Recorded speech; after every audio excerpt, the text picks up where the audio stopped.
On we go. Okay, welcome everyone. And so today we're going to be talking about Keyline geographic analysis, and feel excited about that. It's one of my pet topics, something I'm quite passionate about for some strange reason. Yes, I am the Keyline police, so be quite well aware of that. So if you stray in any way, well, I'll be there to knock on your door and shame you publicly. So just be aware of that.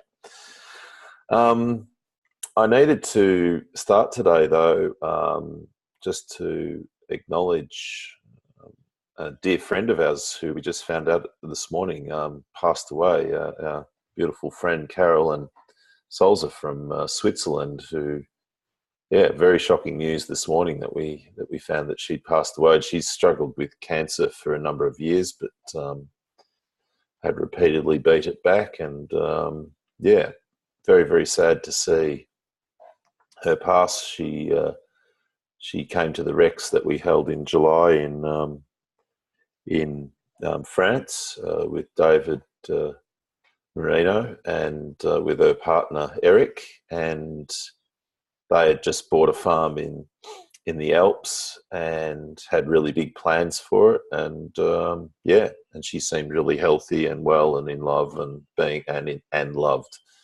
So it was really sad to see her lose her fight, and makes us all realise, I'm sure, that we're here for a time, and you don't know when that time will end. So let's make the most of it. So lovely, great. It'll be very sad to miss her.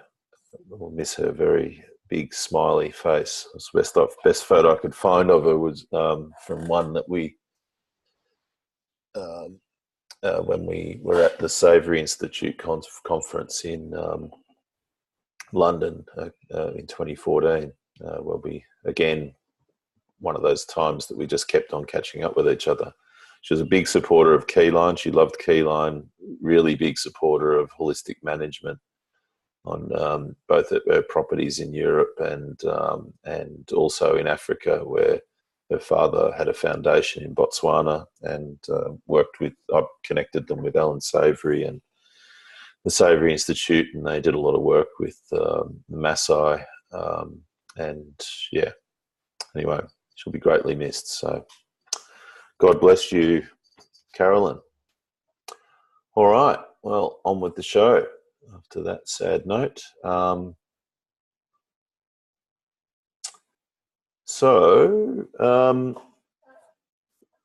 Keyline geography. I might just change the way what I'm sharing. Is it the case, can you just confirm, team, if all you see is the presentation, or has it got all of the other bits and bobs around the screen? It's just the presentation. Yeah. Just a presentation, yeah. Perfect, thank you. All right. So this is a topic that, Keyline is a topic that confuses a heck of a lot of people. That's in large part lays at the feet of the Yeomans family, particularly PA and his son Ken. I mean that in the nicest possible way. One of the things that they really should have done was hired an editor when they wrote their books, because a lot of the language that they use in their books is quite difficult to understand. And there's another part to it too, and this was in part touched on by Robert Firmenchek, and I'll just go back for a moment and talk to that. So just bear with me while I escape from here. I should have put this in. Robert tagged me in a post yesterday, which I think is in Geography. Go to Geography. Oh, go to the wrong one.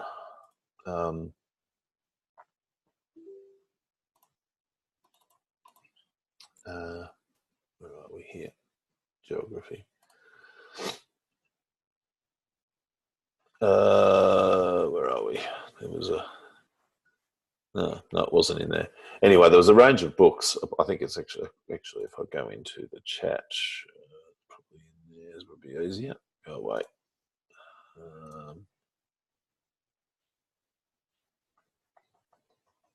This one here. So Robert sent me a note about these particular books, and one of the biggest problems with Keyline is, and in its explanation to people, particularly when it comes to the permaculture movement, and the way that permaculture, through Bill Mollison in particular, had brought Keyline in and explained it and talked to it and so on. It was sort of like this Chinese whispers outcome of Keyline. And a lot of that came from this particular book here. This was the last book that was released by P.A. Yeomans, Water for Every Farm, by Second Back Row Press. And it was an amalgam of P.A. Yeomans' first book, which was called The Australian Keyline Plan, and this book here, the first edition of Water for Every Farm, which was first released in 1966 and 1968. And there's a few problems with it. First of all, the Australian Keyline Plan introduced a couple of concepts, because it was, just to take you back for a moment, when Yeomans released the Australian Keyline Plan in 1954, it was his first book on the topic, and it was fairly fresh, and he was still, you'd have to say, evolving with his understanding of the geography of Keyline and the geometry of Keyline, which we'll speak to today. And there's actually errors in it. So when I look at the Australian Keyline Plan, which I have a number of copies of, I have them not as a strong reference for Keyline, more because they're historical. In fact, where I'm getting to is that there's a number of concepts in that piece which are completely incorrect. And PA never sought to actually, or never through any of his other work, sought to make any comment to that. He just rolled on without acknowledging the errors in his first book. And when they released Water for Every Farm in 1975, 77, and then again in 1981, using this one here, Water for Every Farm, using the Keyline Plan, that book got reintroduced again. And it was and basically what he did was, or the publisher did, was they just got these two books and put them together without any substantial editing. All they did do was change some of the figures over into metric, and that's some of the other problem with it.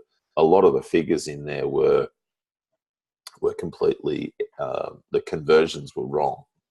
But the most important thing that happened was, and this is what people would have done, they would have opened this book thinking, oh, it's the latest and greatest on Keyline, and you open it up and it's got concepts like the common keyline, and that is where a keyline runs, as I'll talk about, that a keyline runs completely through a landscape from valley to valley to valley to valley.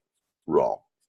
That a keyline runs from the key point out to the two adjacent primary ridges. Wrong. Right? So there's those concepts, and so when you go and see the permaculture work that people wrote about, the work of people like Mark Shepherd, a whole number of others who I've studied, because I've done a pretty big study on this, Patrick Whitefield's book, and so on, they're generally all completely wrong. And it is because of this error in judgment of P.A. Yeomans in his advanced age, in bringing, regurgitating all of this stuff, I'd say, in fact, quite lazily, in this last edition of Water for Every Farm. And it's caused people like me a lot of work ever since.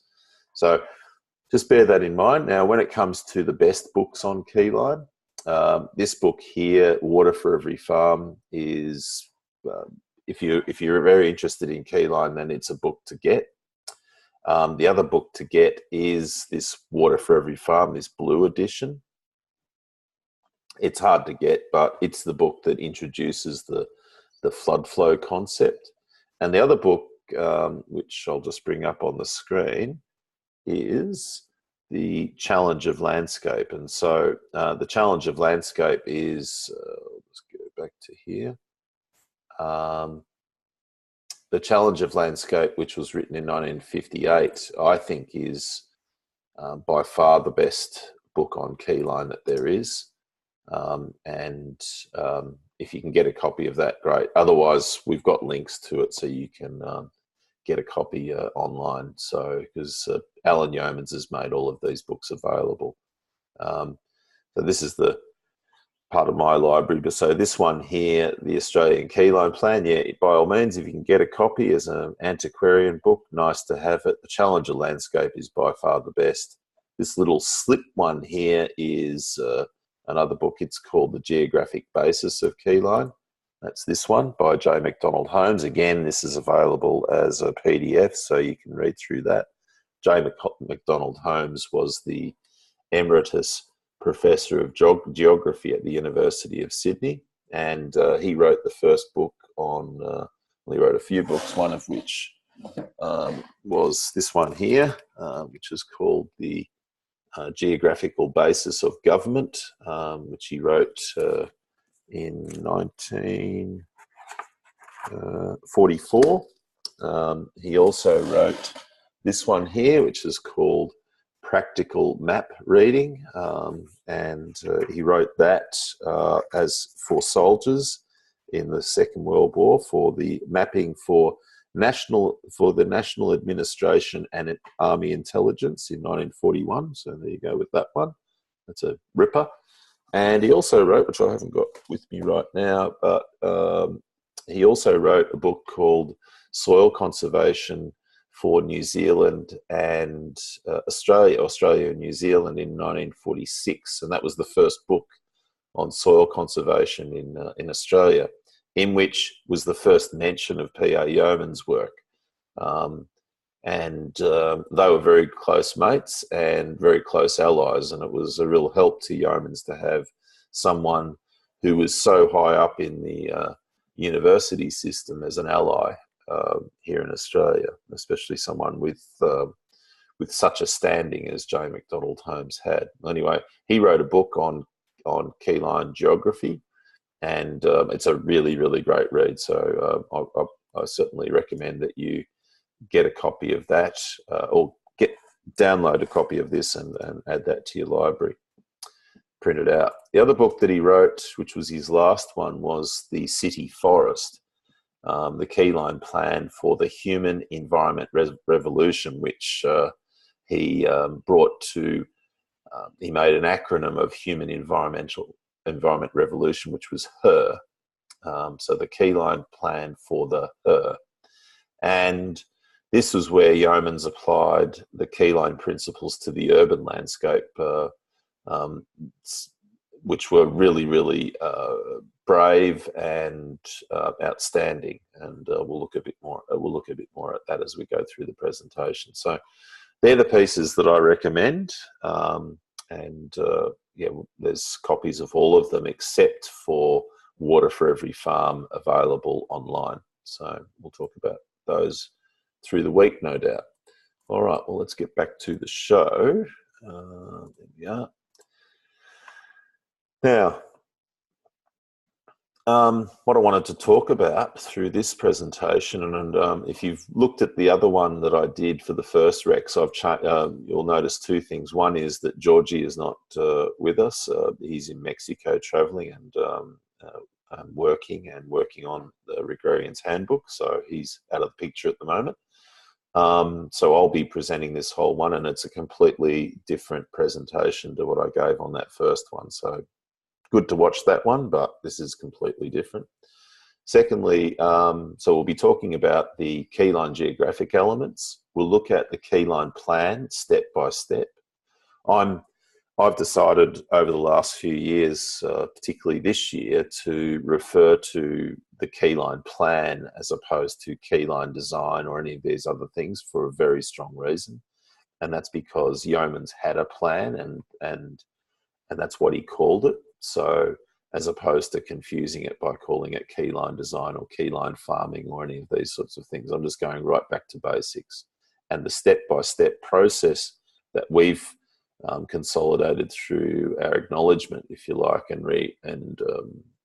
as with others of the Keyline scale of permanence, which I won't talk about today so much, but we'll go through that logic, of course.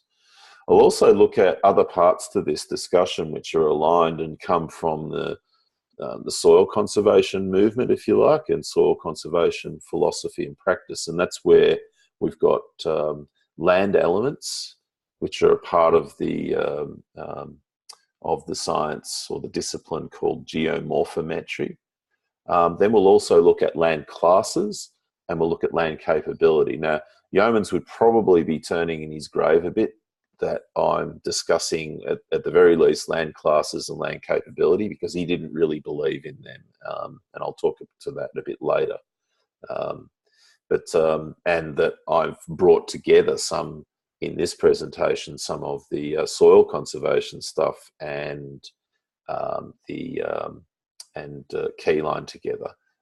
Yeomans and soil conservationists clashed for decades. So anyway, that's not the way we work, but that's another story. So I'm going to start with a little piece that, because I can't not go through this presentation without acknowledging, and I'm sorry I didn't put his photo up, but I can. Just bear with me for 2 shakes. Go to my desktop. No, that won't work. Desktop.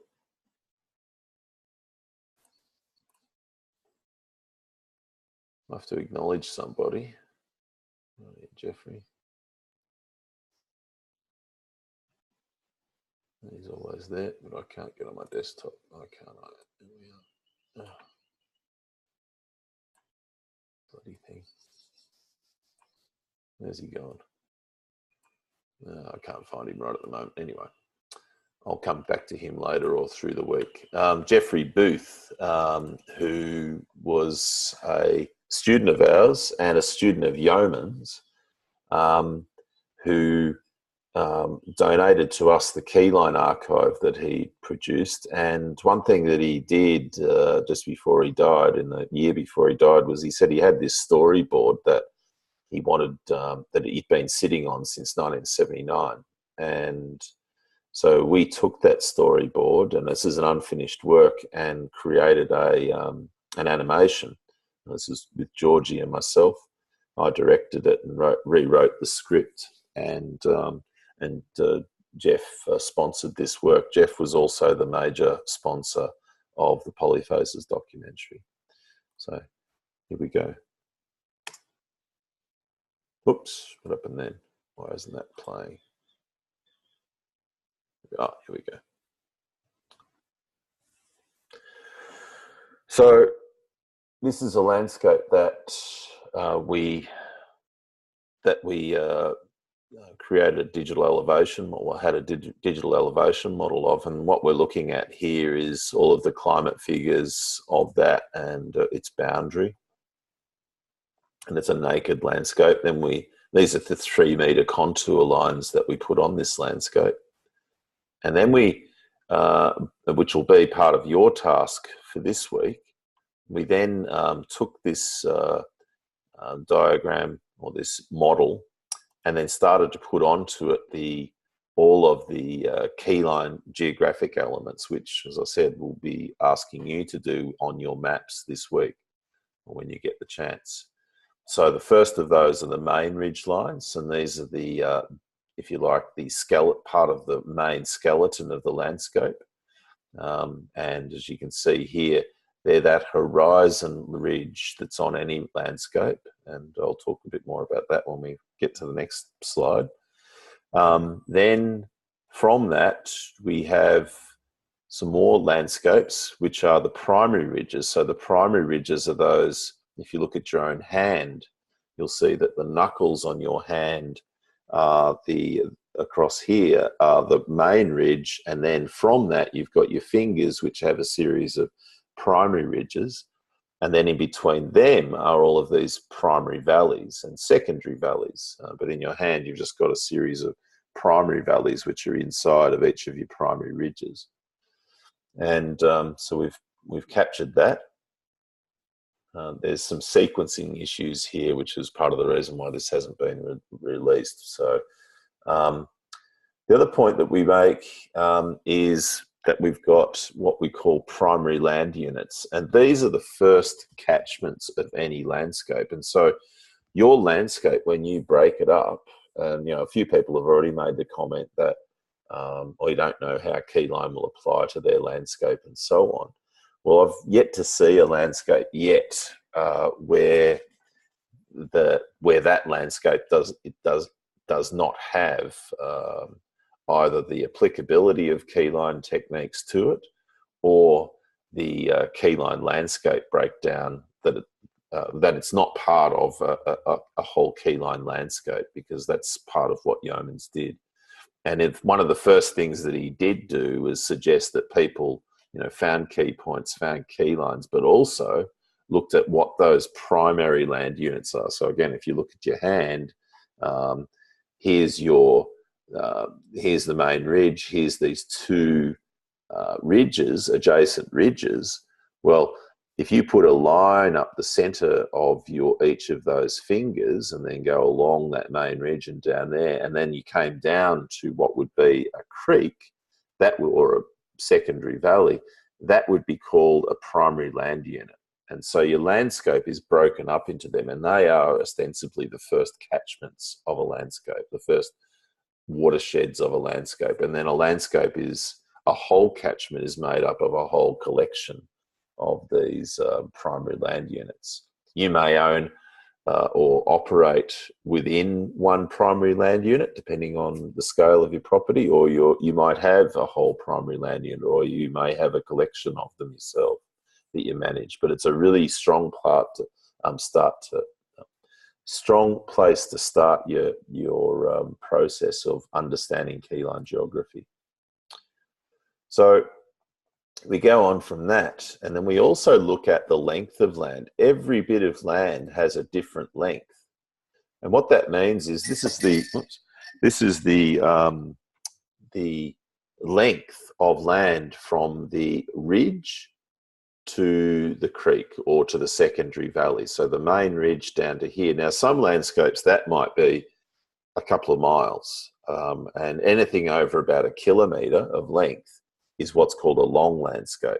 A short landscape is sort of less than about 300 or 400 metres, and a medium length landscape is in between. So here on this ridge here, where you've got from the main ridge here down to the secondary valley here, that length is only 200 metres, so it's called a short length landscape. Then it goes on, and here's a longer ridge. It's 1,100 metres, so that's a medium length. The next part is, and this is a very often confused and misunderstood part of Keyline, and that's where does the key point belong? Where is the key point? And what are these magical points in the landscape? So where they are, and I'm guilty of this as anybody else, when I first went around the world in 2007 for the soil, water and carbon for every farm tour, I said that the key point is in the primary valley. So again, take out your own hand and look at your hand and the anatomy of it. If you go to the saddle, so you've got this collection of crests, and then you've got a saddle in between each of there, which is exactly what happens in the real landscape. And then you go down in your fingers, you've got this steep section here, which is part of this valley. And in that valley, you go down, and if you put your finger underneath the webbing, so just put your finger underneath the webbing there, you'll see that and if you flatten your hand out a bit, it's hard for me to do this on the screen, but if you put your finger underneath there, you'll actually see that your landscape goes from being convex to flattening out. Now, what I used to say, and I was errant in doing so, was that the key point, if you looked at a section of your landscape, as you can see, where's that button? Spotlight. as you can see here, I used to say that the key point is where the landscape went from convex to concave. And I was corrected, as were a number of other people, by Ken Yeomans, who said, no, that's not right. And he drew a really nice diagram, which I'll show you, which shows that, no, it's actually where the landscape starts to flatten out. And I went, okay, right. Well, it's very clear that what we have is a position where we go from erosion to deposition. And when you put that finger underneath your webbing, you can really see that what you've got is not the position where you go from convex to concave, but that point in the landscape where the landscape goes, where material starts to deposit. And from there on, it's really the start of the floodplain. All drainage orders above there are eroding the landscape, and once you get to that point, then they start to deposit the sediment out, and that continues on all of the way to the sea. So it is a very key point. Now, the other thing that Yeomans noticed after he'd done this was that, or found the key point, and the key line was and the key point being the contour of the key line, is that there's a descending nature, or a descending relationship between all of these key points. And so if you look here, we've got one here that's at 76, 73, 72, all of them get lower off that main ridge. And similarly, they all get lower off this main ridge as well. Right? Now, if you look at your own hand, it has the same thing. You've got a high crest, your middle finger here. That knuckle is the highest one, and each of these are all descending off that. Right? This one's lower than that. That one's lower than that. And it's exactly the same in every landscape on the planet. And so each of these key points are actually lower. And that was part of Yeoman's insight, that if you built a pond or a dam with the key line, the contour of the key point as the water level of that dam, then each of those dams could actually overflow into each other, but they would be at the highest practical point to build a dam in the landscape. And then, depending on the length of your landscape, how deep it was from here to here, or from here to here, depended on how many dams you could actually have in a cascade, and so on. So that was a pretty big revelation for him. Remember, this is the first time when Yeomans did all of this. This was the first time in human history that a human had developed a functional landscape design package. So it's taken a long time for us to get to that point. Or a functional and integrated broad-scale landscape design package. So next thing that we did was looked at slope. And so that's a factor that we today will look at. Yeomans didn't look at, but we today will look at is, what are the slopes of our sites? And we can use software to help us with that. So the darker colors there, the blue colors, are where the slope increases above 10 degrees. And the other colors are obvious there. And we use slope maps to tell us about what we can do where, and where it's dangerous to, say, operate on a contour alignment around a hill with a tractor or for any other purposes. So these these maps really help us to understand the capability of our landscape for a whole range of purposes. We also, because of that, we look at the different valley slopes and also ridge slopes to tell us what the slope angle there is. Because let's say, for example, we want to build a road up that ridge, as we often do. Well, then, what is the slope angle on that? Because we want to know, is it too steep to build a road? Ridges are great places to build a roads on, but once it gets above about 15 or to 20 degrees, particularly above 20 degrees, well, then you need to look at a different pathway. So it's important to understand the slopes of a site. It's also interesting, and this is part of the simulation, Georgie tells me that he can do much better. This is a few years old now, but it's interesting to look at the way that rain flows over a site, and that's part of a simulation that needs improvement, but something to understand. Where can we build dams as well? Where should we put water conservation channels? So a lot of these dams are placed, as we showed, in the key points. So key point, key point, key point, key point, key point, key point. These secondary dams are below them, so they're not in the key points, but they are largely in primary valleys or secondary valleys. And also, this one here is on a ridge, and this one, there's two here that are in the creek. So we've got those. Then there's also irrigation channels, which Yeoman's built into the Keyline system. And then from that, he divided, and this was something he made a sort of a passing mention, made a mention in passing in his last book, The City Forest, about water catchment zones. And it was Geoffrey Booth who sort of pulled that out and disseminated this through his own scholarship on Keyline and introduced that to us. And we then have embedded that into our work to acknowledge that insight that there are, in a Keyline plan, a range of different zones of work. So the first of those is the water catchment zone. So that's the area that's defined by the area. It's defined as the area above all of the water collection channels. So if you have a property that's got diversion drains or swales or any other catchment device which is harvesting overland runoff, well, then the area above that is called the water catchment zone. And that's something that one would calculate in order to be able to work out how much water you have flowing through a site from rainfall and is available to you for collection. The second zone is the area below that, and that's what's called the water retention zone.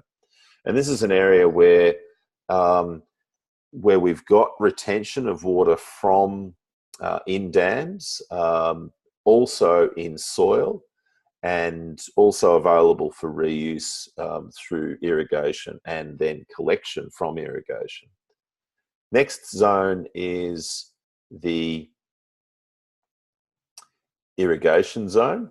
So if you look at a property like this, which is a foothills property just outside of Sydney, it's actually Yobarni, if you haven't gathered that already, you can see that there's a very high proportion of this landscape that is irrigated. And if you go to neighbouring properties in this region, apart from Nevallen, the other property that Yeoman's developed just to the north of here, none of them have any irrigation of their own at all.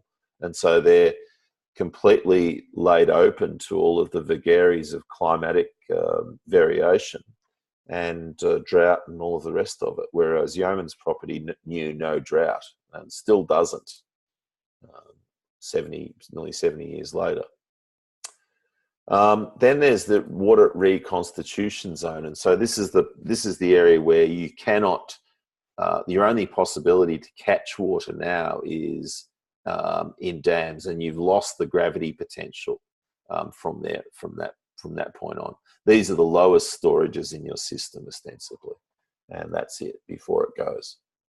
So those are the four zones of Keyline, and we've got some examples of that in the book. Next part is access or farm roads. So we're sticking to Yeoman's scale of permanence here, in that where do roads go in this plan? Well, they go in two places. One is on ridges, whether they're main or primary ridges. So basically, as Georgie pointed out in his book on access, roads have two alignments. They either have a ridge alignment or they have a contour alignment. And so what you can see here is that we've placed those roads in here, which is the ridge alignment, and then you have this contour alignment. Even though these aren't on contour, and we don't advise that people ever build roads on contour, but they are on the alignment of the contour. So that's the way we call them. So in fact, these roads are part of the catchment system for this particular system, and they allow us to get around the entire property as a result. Then where do you put trees? So farm trees, or trees come into the next layer of the Keyline scale of permanence of all things agricultural. And here you can see that we've taken a bit of liberty here, because Yeomans only started planting Yobani, and he was putting in contour strip forest. He didn't do avenue plantings, and he didn't do savanna plantings like we have up on the ridges here in the water catchment zone. So we put all of those trees in. And he didn't do riparian plantings either, which we have done. So those ones around the dams and in these valleys systems. He also, these are the positions of the houses, the house on Yobani and the main shed on Yobani. He typically put his buildings higher in the landscape where they also had a bit of gravity potential. And then what we placed was all of the subdivision fencing. So the Keyline plan, because of its sequencing, as I've put in the preface to this topic, you know, once you find out where the water goes, then well, you start with the geography, then that tells you where the water points, all the water elements go. Then it shows you where the access goes. It shows you then where the trees go. It shows you where the buildings go. And then it shows you where the fences go. So in terms of all of those development layers, once you understand this is why once you understand Keyline geography, so much of the rest of your farm plan becomes so much easier, because the landscape tells you what to do. And that is a really liberating part of Keyline when you understand it. And I think that that's a really important takeaway from this program, that when you think of the Keyline plan, don't think of it in terms of its bits, which is unfortunately what a lot of people don't think about, key points and key lines and all of that stuff. Just think about the Keyline geography of a landscape, and then how different elements of your landscape in the Keyline scale of permanence can start to follow one another. That just trust your landscape. The landscape will tell you where things should go. Sure, you have to pay a bit of attention to some of the elements, you know, dams and roads and trees and fences and buildings and all of that. You do need to pay attention to and massage some of that. But as we'll show, a lot of it just becomes completely obvious to you. So put a bit of trust in that, and as we go along, you'll see what I mean by that trust being unveiled. So the other element that Yeomans did, and this is what I spent, oh my goodness, I spent so much time on this, was drawing all of these individual lines of cultivation. So these are the Keyline pattern cultivation lines. And then we asked the question, could this plan ever happen? And of course it did. And there's very few landscapes on the planet which have been developed like that. And I've shown that image there, that image of Yobani, to any number of people around the world. And they just go, wow, why doesn't that look like that everywhere? And some landscapes we're not capable of doing that, but a lot of landscapes we are. And we ask the question, you know, if we had landscapes like this, how much more yield would we have? How much more sustained yield would we have? Because you put that amount of water into the landscape, you've got this. This is a 760 acre property with 580 acre feet of water in it, or about 520 megalitres. No, sorry, 760 acres with 500 acre feet, so close to 600 megalitres. That's million litres of water available. It's less than a megalitre per hectare, but when you concentrate it into the areas that are irrigable, we're looking at about 3 or 4 megalitres of water per hectare, which is a substantial amount of water for pretty well any kind of land use. Now, would this landscape function have a problem with drought? No, pretty well not. Would this landscape have much of a problem from fire? Not much. A bit where you can't get water to, but on a managed landscape of this type, I can't imagine that fire would have anywhere near as great an impact as it would where we don't have all of these features. So there's a lot to be said about this type of landscape. All right, we'll move along.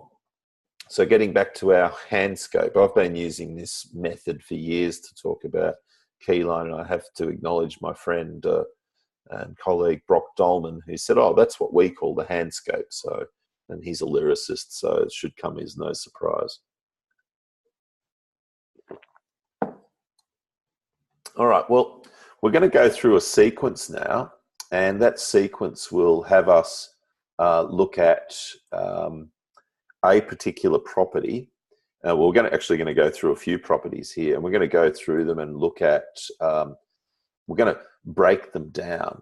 And I've got a couple of questions there. I've got one from Pablo. I'll come back to those questions in a minute, Pablo, because as I said, that Genius of Keyline animation is not complete and it has some errors in it, which is why we haven't released it. So just let me come back to that, if I may, and your question. So this is a particular client's property that Farming IT, it's in southern New South Wales, near the coast there, southeastern New South Wales. And our friends at Farming IT did a flyover with their drone in 2015. Excuse me. This particular map is 5-metre contour intervals, and it's quite a steep site, this one. And these arrows show the intensity and direction of water flow. And I've seen a couple of other maps that have been produced that show that direction. Really helpful, because if you are struggling with understanding a contour map, I mean, one of the things I'd invite is to get a marker out and start drawing contours on your own landscape, but I'll show you some others techniques that you can use as we go along. But also try and imagine which way water flows. So when you get up into here, you can see there's a saddle right here, there's a main ridge, we've got water flow at that point going this way, but then going, once it gets to there, then it starts to go away and come into this secondary valley and so on. So a good one to study. Oops, why is that not moving? Oops. So other thing we did with this was, which Farming IT always do anyway, without even asking, they build a slope map of the property, a different colour scale here. I actually asked them to change the colours on this. So I use green or dark green for areas under 5 degrees.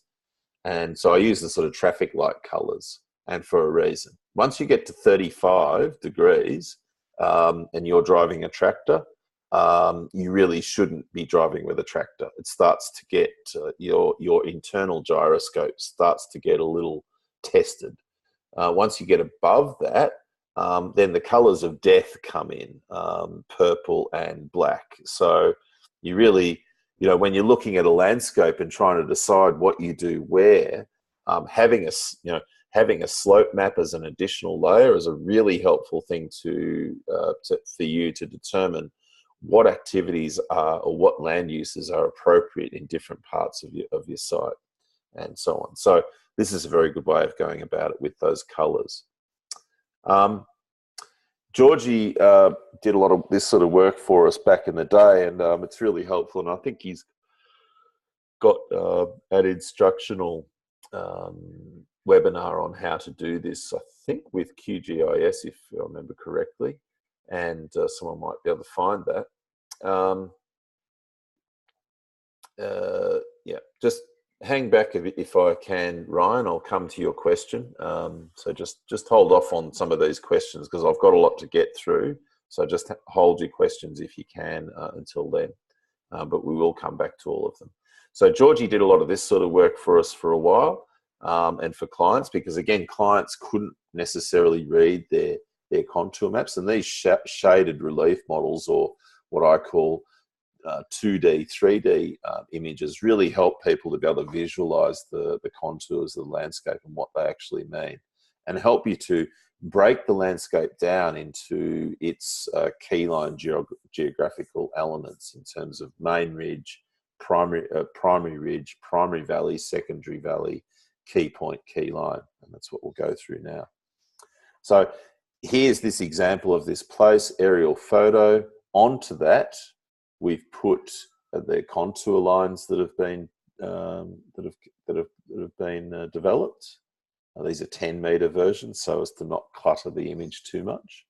From that, we've then broken the landscape up. And so this is an example that we did for when we were researching the Agrarian's Handbook Geography chapter, to have a look at this landscape in macro and show how a landscape is composed, or how the keyline geography can be applied to this whole landscape.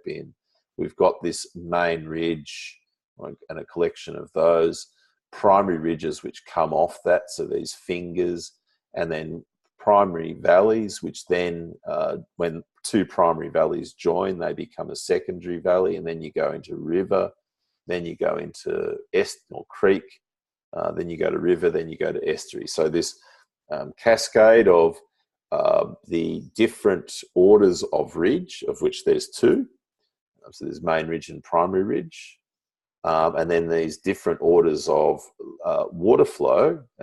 So you've got the raindrop, sheet flow, rill flow, runnel flow, and the runnels are these little sub-valleys, if you like, which come down into the key point, and then they go into the secondary. So then you come to the primary valley, which is that next order of catchment.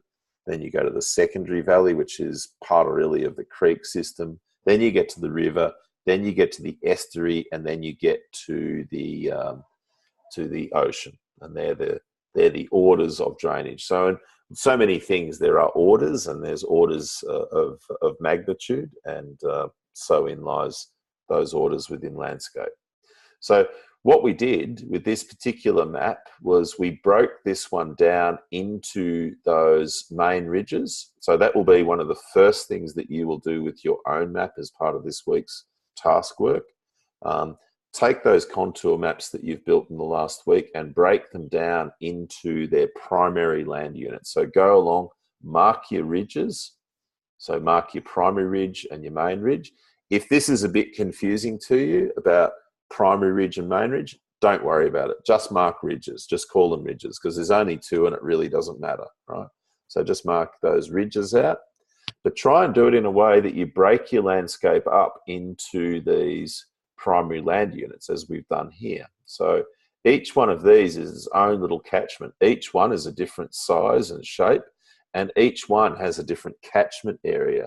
So why is that important? Well, if I want to build a dam or do some sort of work, pipe work, or any of that sort of engineering work, it's really important that you understand how much water flow you have going through, so that you can do the engineering work that comes. So that's part of the importance. More will be revealed. Now, of course, and this is, I don't know if Dennis is on here this morning, but Dennis Locke sent through his really beautiful maps that he'd had done by a local surveying service. But he only had the map of his property. And I said, well, we actually need more of that. Now, this is something that you'll all have to do.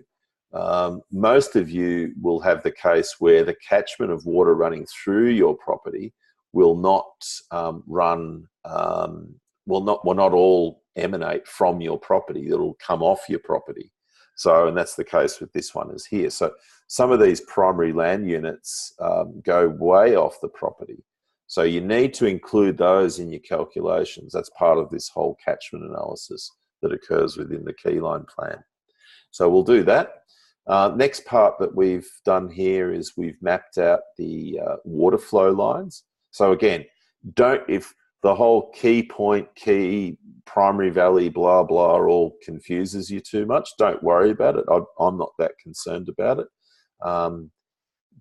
First thing I would look at is just look at where those water flow lines are on your property, and they are in your valleys. So mark all of those out. If you can, try and think about where the key point starts. So where's that point in the landscape where it goes from erosion to deposition, where the landscape from that point on, even if it's got a few little anomalies from there on, but that's the first point where deposition happens and the landscape starts to flatten out, then that's your key point. And that's where really water flow starts to be more prominent in that valley shape. So try and use that as the starting point, as we have here. And that'll start it at different heights, and there's functions to that in the Keyline plan. Mark in the different existing water elements in your property, such as dams, and as I invited you to last week, start to mark the features of your landscape, whether it's pipes and any other water features that are in your landscape. So, like I said, mark out those key points, flow lines, all of that sort of thing, as Georgie has drawn here. And if you wish to go to this extent and really start to push your own understanding of all of this, start to look at the key lines as well. So what is this magical key line thing? Well, the key line is the contour of the key point, and it doesn't go any further. It doesn't leave the valley shape. So where does the valley shape stop? Well, the valley shape stops. What happened to that thing? There it is. The valley shape stops right at the where the contour shifts from being concave, as it is in a valley, to being convex. So that is a point of inflection, and that shows where water is. So at this point, water is heading directly to the center line of the valley. Whereas if you let's say if you were to pour water on the landscape right here, you're a rain cloud and you were going on here, then water would flow very quickly in a beeline to the valley here.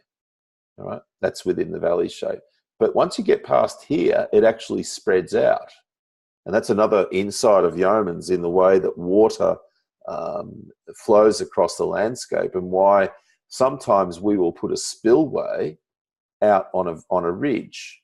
So if I put a spillway out on a ridge, then immediately the water wants to spread. Whereas when I put a spillway in a valley, it immediately wants to concentrate. And so that's another insight of Yeomans. So the other thing that you can do in one of these scenarios is that if you've got a key line, the key line was the highest point in a valley where you could build a dam. And so that became the water level, the full water level mark of a dam. And you'll notice that these are on separate contours. So Yeoman's idea was that, all right, well, we can catch water from around here. That water will come down this slope and get collected by this water conservation channel. It will get diverted into this storage. This storage would then overflow and then run around to this next one, and so on. If you had another storage here, then that one would run around to the next one, and so on. Now, the other thing that you'll notice here is the different shape of these different valleys. Which of these is more efficient? Which of these is more likely to be a valley that would find clay that you can build a dam? Well, which one of these two would you think? I would say the lower one here is more likely to have clay in it than this one, even though this one is probably a cheaper dam to build, because the distance between the points here at the ends of the key line are closer than this one here. So that one, I don't know what the scale is, but whatever the case. But the point being is that when you have these valleys which have this kind of shape, which are much more angular in their key line, it tends to suggest that the water, that the valley is steeper, which you can see it is. You can see the contours here of this valley are much closer than this one here, where they're much wider apart. That would suggest that water, once it gets to here, is moving much more slowly. And so the action of weathering by water of soils over time, over geological time, will generally create much finer soil particles, and the finest soil particles are clay, of course. And so you're much more likely to find clay in a valley of this shape than you are in here. So sometimes you'll see valleys which have this sort of almost rectangular shape, and you go, oh my goodness, that looks so good. I'll be able to build a dam in there, blah, blah, blah. And then you get in it and you get digging in it and it's got no clay at all. It's got a very small fraction and your hopes are all dashed as a result.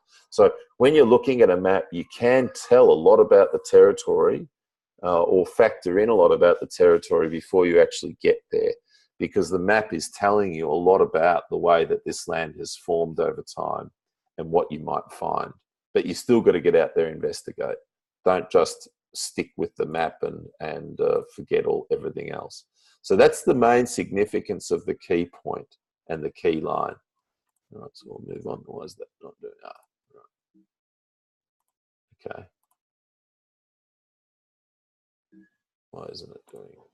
Oh, there we go. The other significance of the key line is from the perspective of keyline pattern cultivation. And keyline pattern cultivation is a tool that PA Yeomans developed very early as a option to doing contour cultivation, and I'll speak a bit more about this as we go along.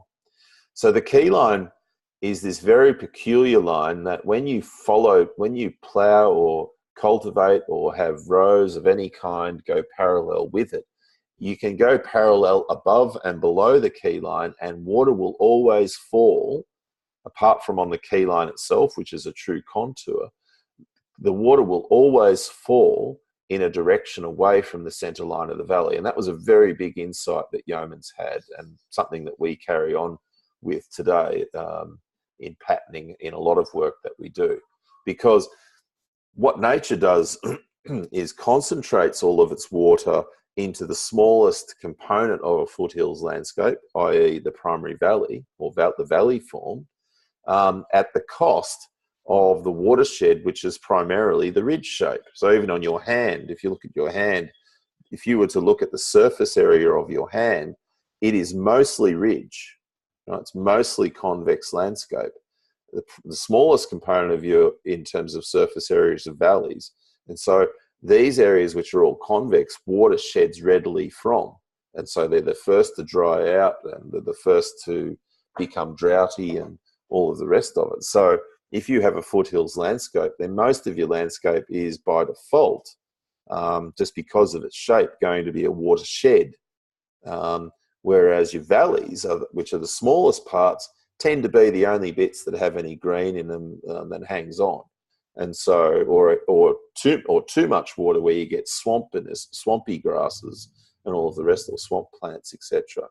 So Yeomans set forth to sort of equalize that a bit and used cultivation as a tool in this keyline geometry so that water would spread away from the center line of valleys out towards its adjacent ridges through keyline pattern cultivation. And we'll talk more about that as we go along.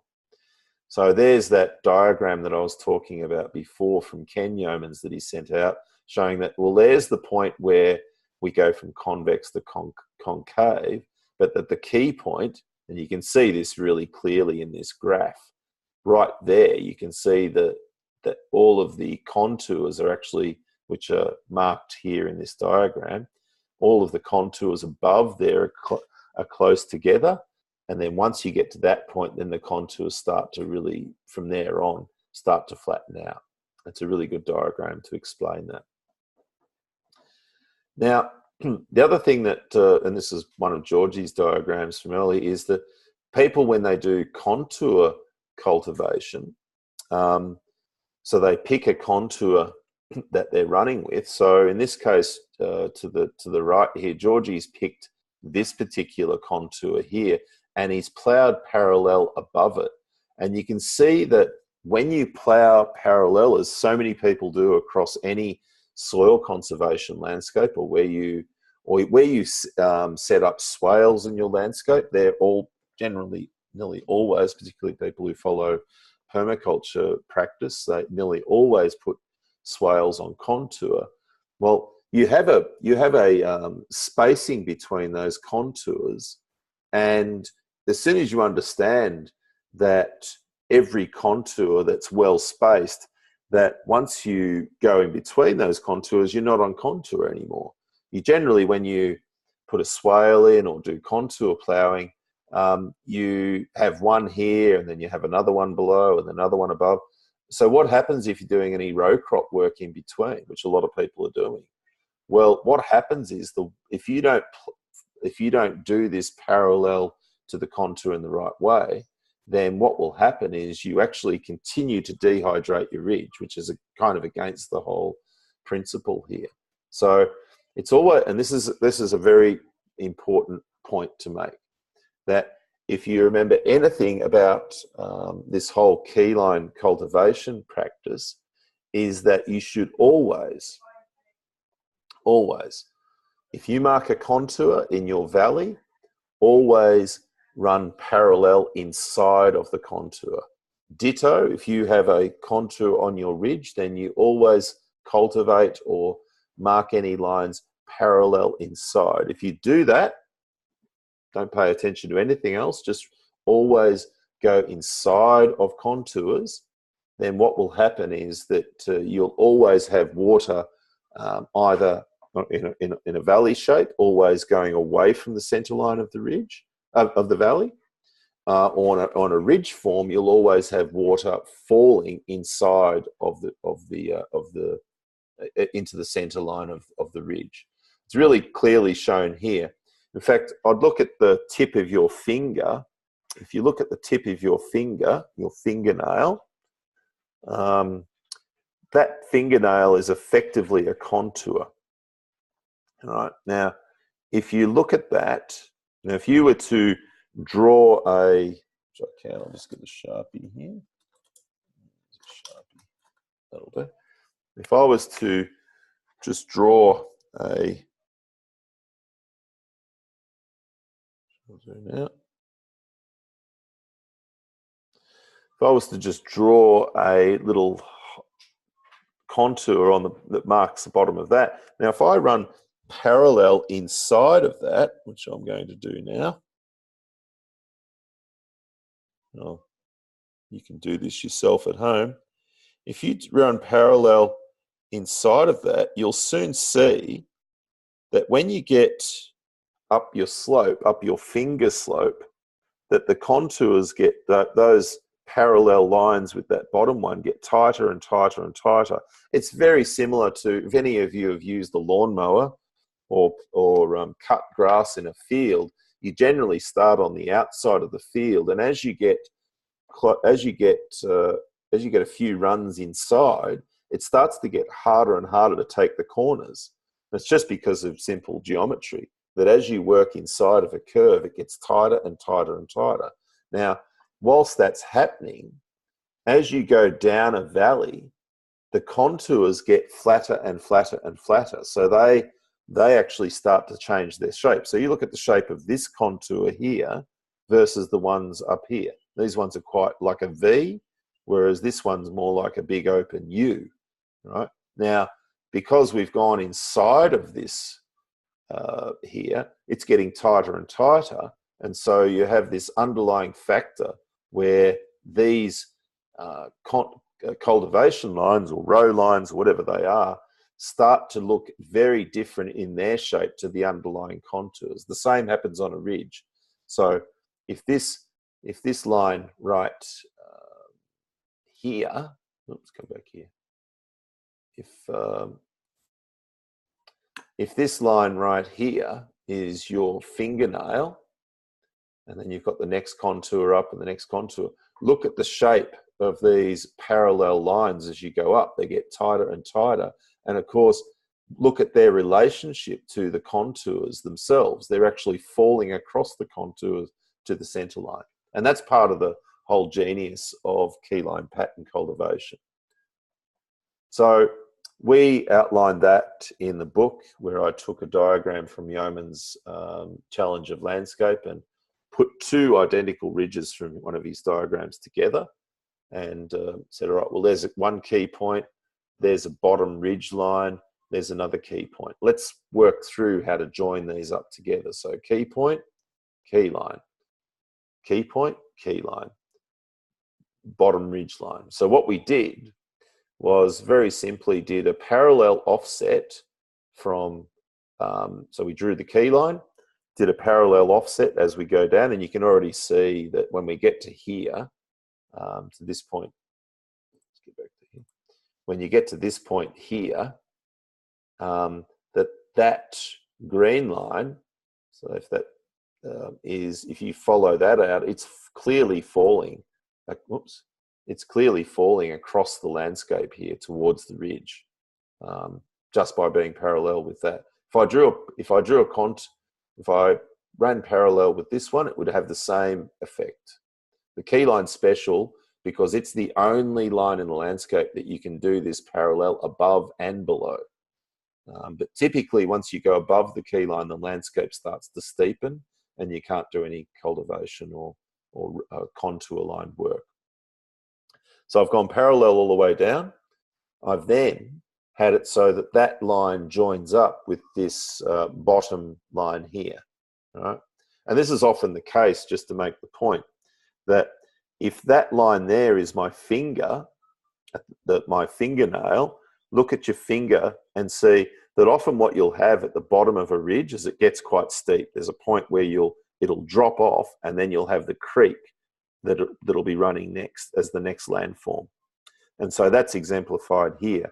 That'll often be where you've got a rocky outcrop because the creek system is washed away at the spine of the ridge, the rocky spine of the ridge, and so that's worn away. So often that's a point where you have to stop anyway, so because you'll fall off the cliff.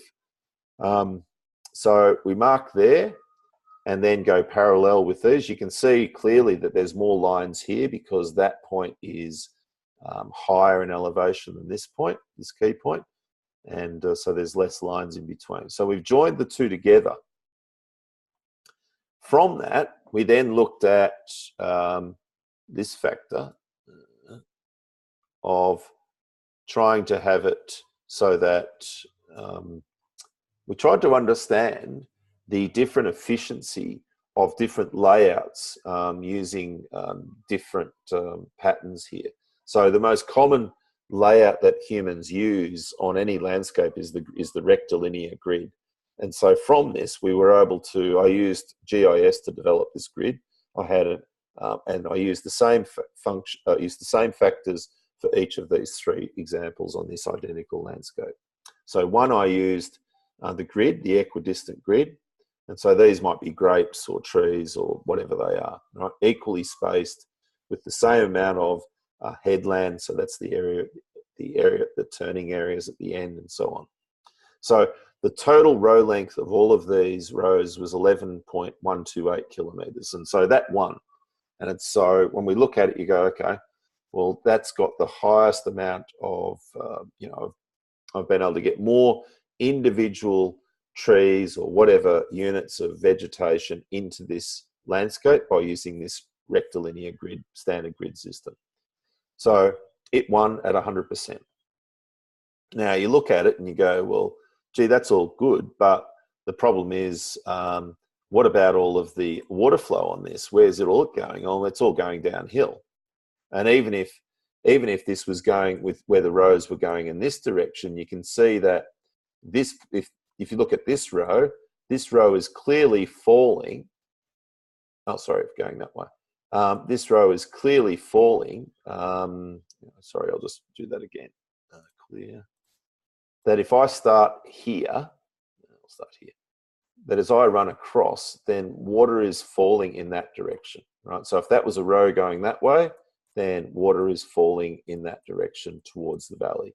No matter which way you look, whatever way you look at it, this system is a drainage system, and people's landscapes suffer as a result. And then, of course, they find themselves having to install elaborate irrigation systems and big pumps and all the rest of it to compensate for the fact that they've got this kind of layout. Yeah, that makes a lot of sense. So next one is where we look at a contour layout next. And so this one, sorry, this bloody,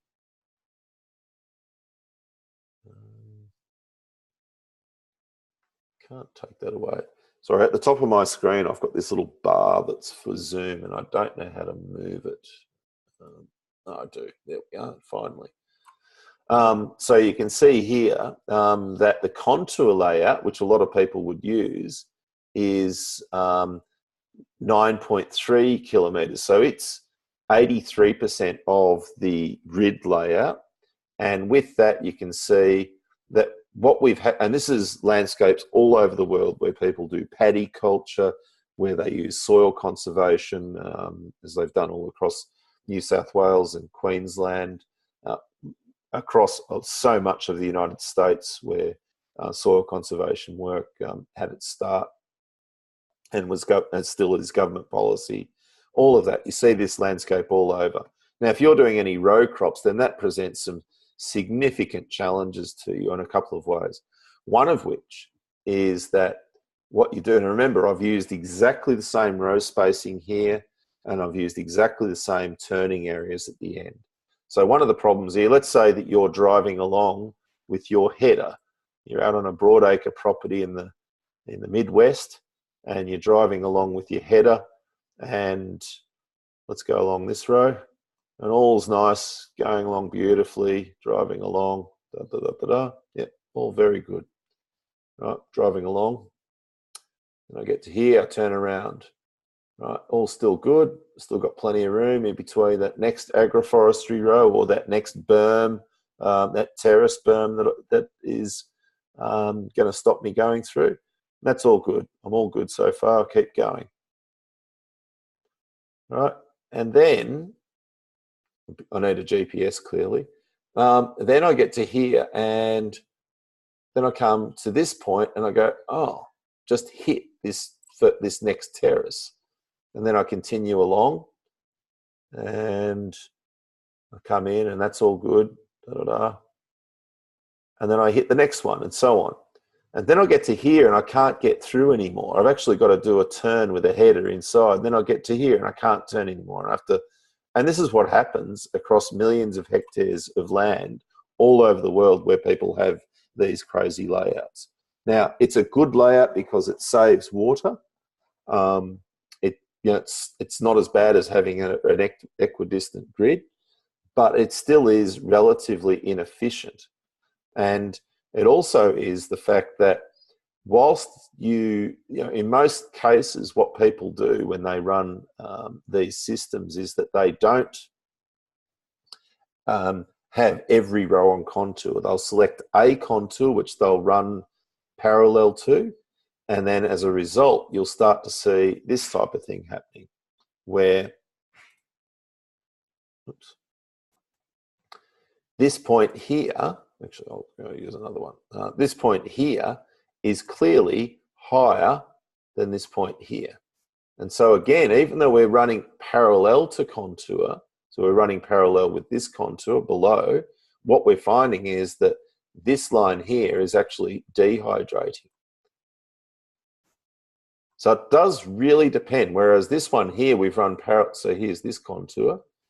This one here, we've run parallel with this one. Now that would have been the one to run parallel with, but it wouldn't have taken us long before we banged into the next terrace and so on. So if you've got swales in your landscape or you've got terraces in your landscape, then the problem with it is, if you're trying to apply keyline to that, is you'll try and run parallel inside of your valleys and inside of your ridges, but you'll still come up against this this geometric problem of not having a good starting pattern to run parallel with, and that you will still ultimately drain your landscape faster than you should.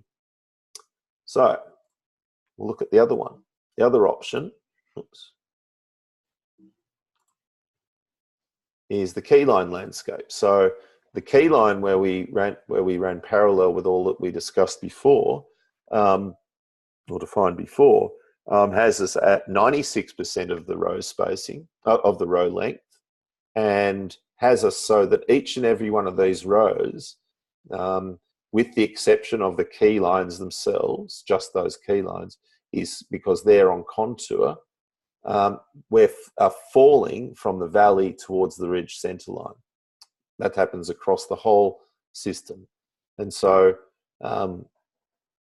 which has all of its obvious benefits, which I won't elaborate on any further. So it's a far superior layout in a lot of situations. So here's another diagram. This is out of the Agrarian's Handbook, another variation on one of Yeoman's drawings, because Yeoman's never did any of these drawings. He talked about keyline, he talked about keyline pattern cultivation, but he never ever actually drew any diagrams which showed you how you went from, if you're mapping out these systems onto a landscape, how you went from ridge to ridge, ridge to valley to ridge to valley, as so many people will do.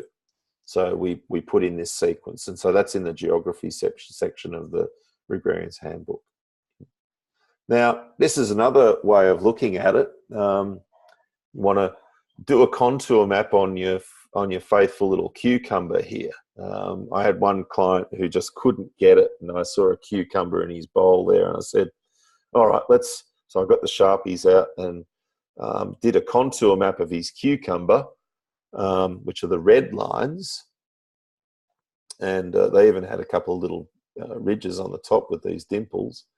And then I went down to the lowest contour and ran parallel with that lowest contour, and you could clearly see that this worked. In fact, I could, and then it got to a point, as it does, where it got too steep. Like I couldn't, if I was cultivating, then I just couldn't take that angle anymore. So I started with this 90 contour, ran parallel inside of that, and had the same thing happen again.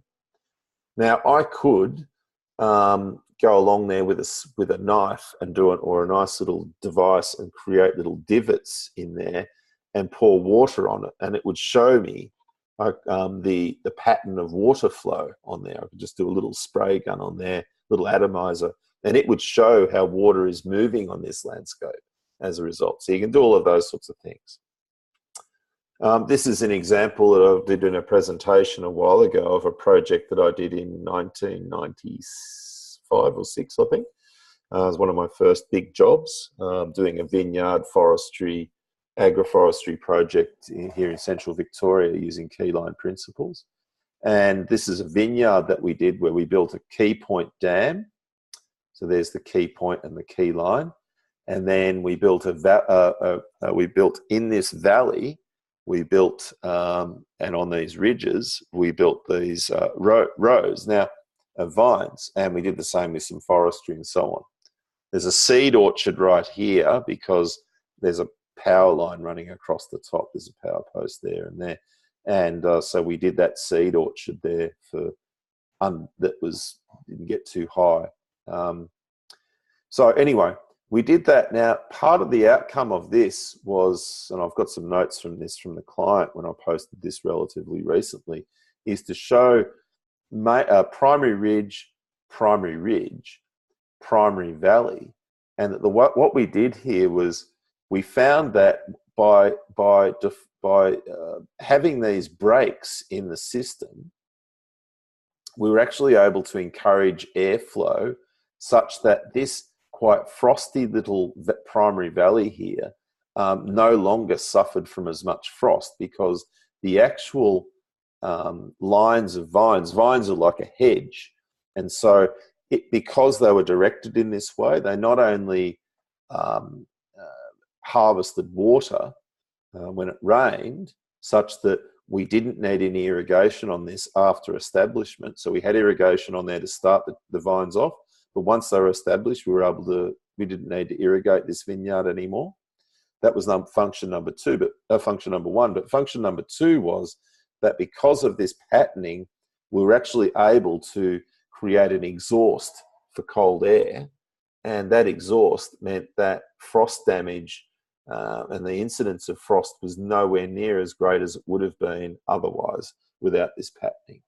So we're able to get the best of both worlds. A lot of people in conventional vineyard systems will do north-south rows, or rows, or trees with orchard trees as well. They'll go up and north-south, or up and down the slope, again to try and exhaust cold air. Where you can get this, you don't have to go so acute with your angles, and if you use the keyline patterning, and you can still get the same effect of exhausting cold air, as well as not getting rid of all of your water, but actually saving the water that comes. Ben Falloon had just done, excuse me, Ben Falloon had just done a permaculture course down at Melbourne with Jeff Lawton and Bill Mollison. And I came back to his father's farm, who I'd worked with for 10 years before Ben came along. And I got there, I was doing some forestry work, and I pulled up, and Ben had pegged out his area just behind his house. And it was all contoured, and he was going to put in all these swales and blah, blah, because he'd just come from a permaculture course. And the great Jeff Lawton and the great Bill Mollison said, oh, well, you swale everything, don't you? So anyway, he's marked that out, and I said, and he was trying to get his head around the whole contour thing. So it was really smart, because Ben's a pretty clever guy, and what he did was he put all these pegs in, and he put a string line to join all of these pegs. So, because he just had trouble visualizing what contours looked like. So he put the pegs in, and then he put some string to join each of those pegs out so he could physically see the contours on his landscape. And I thought, that's really clever. And then it sort of said, mate, really, let's not do this. Let's not do this. Because it was already clear that his contours were sort of quite, they were coming together closely and then going apart. And so he wasn't able to have very much equidistance between his contours, which is obviously not ideal from an orchard point of view, where you want to have equidistance between your trees. And I said to him, do you want to cut the grass in between? He said, yeah, I want to cut the grass. I said, well, what you're going to end up doing on your rider mower is you're going to get to points where you're going to have to do 17-point turns on your rider mower, because you're just going to come in close all of the time. So I said, how about we look at the keyline pattern? And it gave me a really good example, which he then drew up and wrote up about. So what we did was I said, all right, well, what we'll do is we'll step a metre lower than the convex part of each ridge, and a metre higher. We'll find one contour, and we'll go a metre lower on the point of that ridge, and we'll go a metre higher on the point of its valley. And so I put a peg there, and so you can imagine I put a peg. Spotlight. I put a peg, say here, which I might draw that.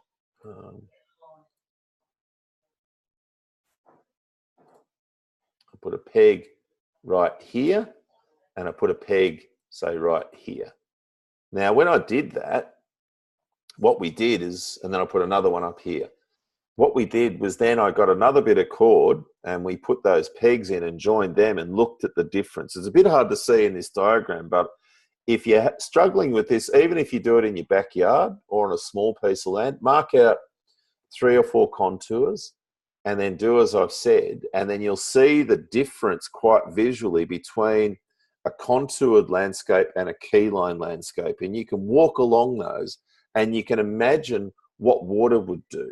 You could see that clearly that this point here is higher than this point here. And so what's water going to do? Well, if it's heavy enough, water's going to run this way. Ditto if this point here is higher than this point here, because remember, there's the contour, then where's water going to go? It's going to go away from the valley and out towards the ridges. Right? So even in garden, and I've built a garden at the what's it called, the Cowdrey estate in the UK. I built a garden there years ago where I used these principles to design a garden system. So you can work on the micro, and you can also work on the macro with these patterns. All right. So we've probably done enough on that. Let's move along. Oops. So I'll let you look at this later, but this is some more work that's been done. This was by Georgie. And Georgie, in this case, has used software in which he's been able to calculate the individual, by using keyline patterning, as I've trained him. He's been able to use this software to tell him what the actual percentage of slope of that individual keyline pattern line is with respect to the contour. So the contours are flat.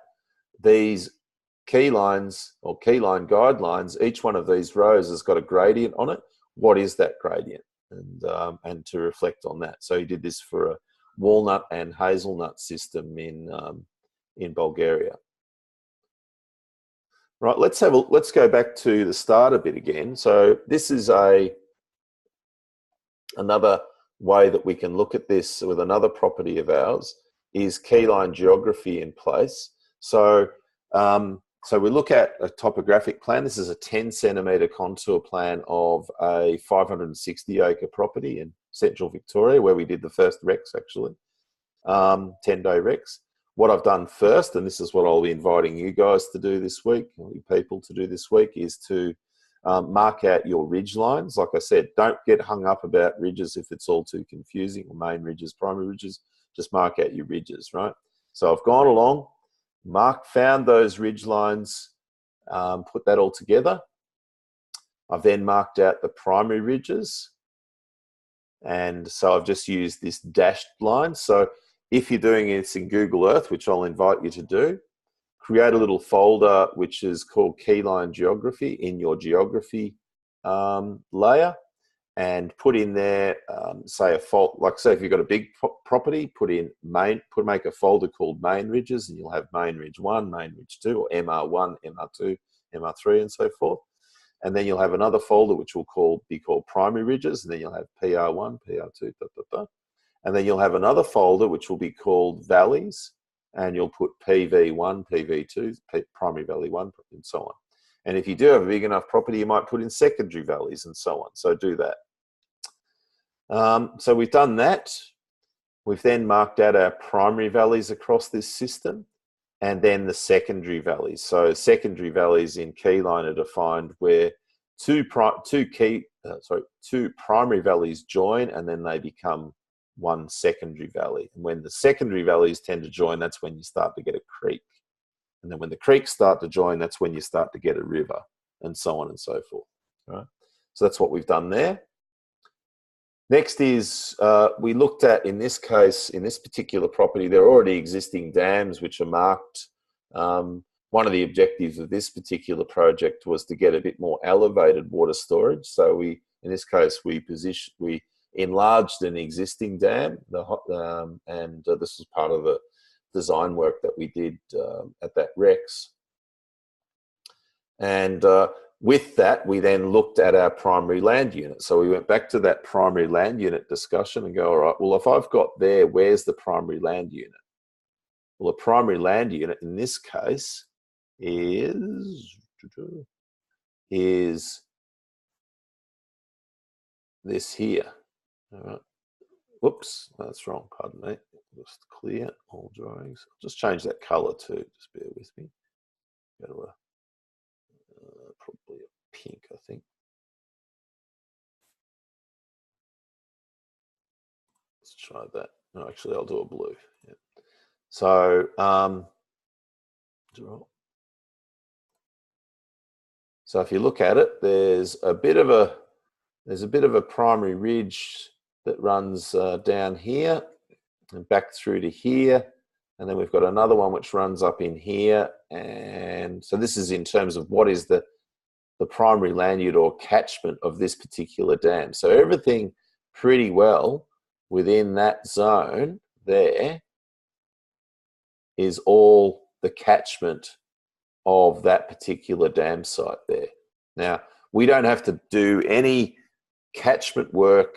We don't have to build any gutters outside of that if that storage, like we want to build that, sorry, I'll go back. That area has a particular area, and it has a particular catchment amount, which I'll talk about in a moment. It may be that when we design that dam, that may not be sufficient, and that's the next step in this, which is what we'll look at. If it's not sufficient, then we may need to go and get some water from elsewhere. Think of your landscape also as a roof. The roof of a house has a ridge line, or it's often called a ridge cap, right at the top. And then if it's a corrugated iron roof, then it has ridges and valleys, and then it comes down from that, and then it has a gutter, and then that gutter, you can sometimes have, if you have this roof on this or this side of the roof, you can actually have a gutter which then connects it to a pipe, which then goes to a dam, and it might to a tank or a cistern, and both sides of that roof are now collected to go into one tank. It's very similar to what we do with landscapes. Sometimes that tank might be too big to be filled by one half of the roof, so you've got to add the other part of the roof to it. Very similar to what we do here. So what we do then is calculate the size of that area. And so we've done that, and then we apply a formula. So for example, so we calculate it by going area, which is the area of this in hectares, and you can do that very easily in Google Earth. So use your polygon tool, mark out the catchment area, and then that'll tell you in hectares ideally what area you've got there. Then you'll apply, and this is all in the Agrarian's Handbook in the Geography chapter. Then you'll say it's 22 hectares. So then you'll you'll look at, well, what's your average annual rainfall in millimeters? And then you'll look at the runoff coefficient per year, depending on your soil type and what type of coverage you've got. So in this case, 22 hectare area, it's forested, soil is sandy clay, average rain is 750, average evaporation is 1,000 millimeters. So it's 100 times 22 times 750 times 7.5 equals 12 million litres. There's a million litres is called a megaliter, or a megaliter is also 1,000 cubic metres, and that gives you the figure of giving us an amount of megalitres. So that is how much water in a year comes through that dam in particular. Right? So we've done that for this particular case. Now, in this case, we're looking at enlarging two dams. So we looked at a few factors. We broke this landscape up and we went, okay, well, the land itself, so all of this area in here that we're capturing water from, which is, you can see this light blue line here, and it's hatched.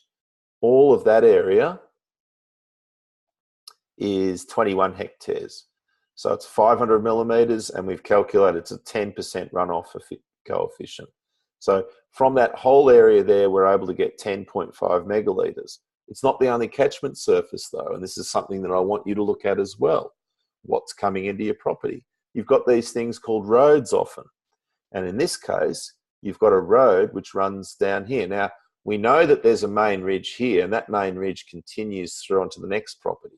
So right at this point here, water is going this direction and water is going in this direction down that road.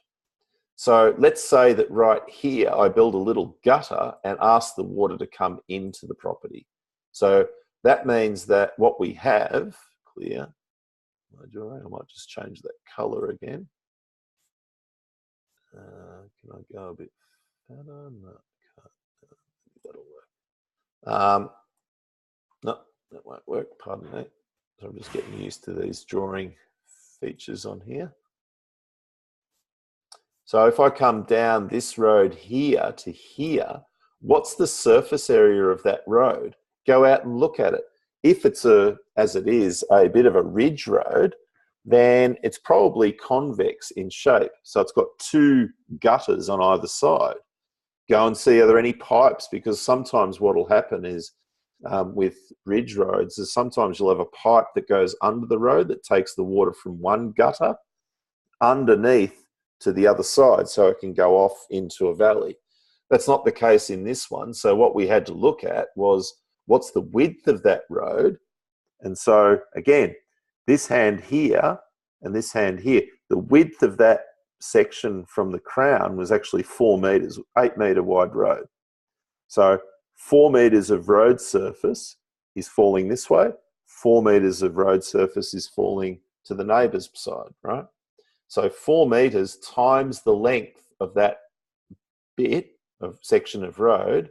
So you go different formula, 210 meters of road of that pink line length times 4 meters of width times 500 millimeters of rainfall per year times 0.7, because we're not using the 100 factor here, that's a 70% runoff.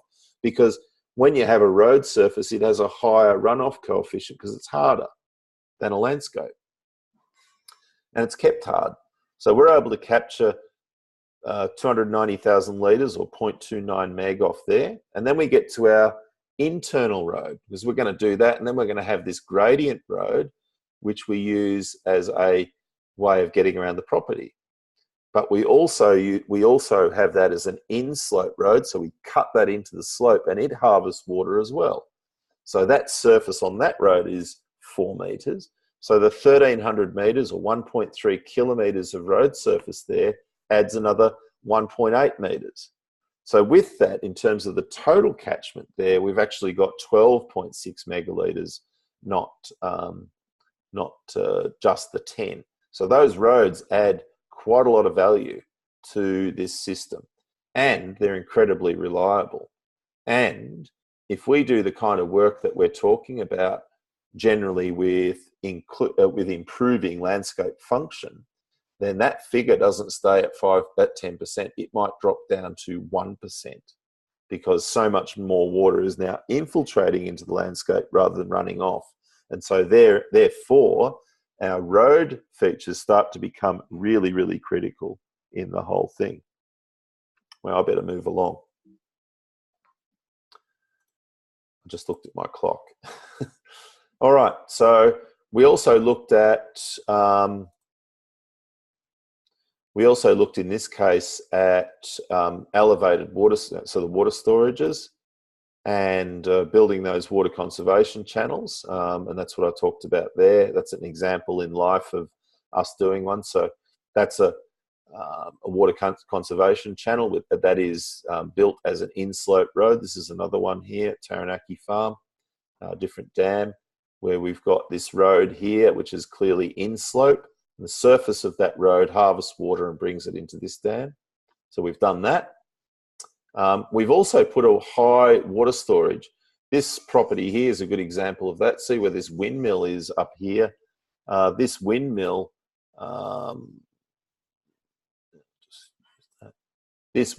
here is pumping water from a well here, but this is also a dam, and that's a turkey nest dam. And so there's a couple of dams near this turkey nest that pump water up to this. So if you can build a turkey nest because you've got sufficient clay on your highest point, then it's generally cheaper to do that than build a tank.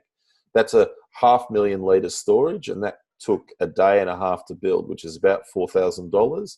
A 500,000 litre tank would cost you the better part of $25,000 at least, so or more. So there's a substantial saving in putting those sorts of storages at the higher parts of your property. This is kind of equivalent to putting a dam on your knuckle.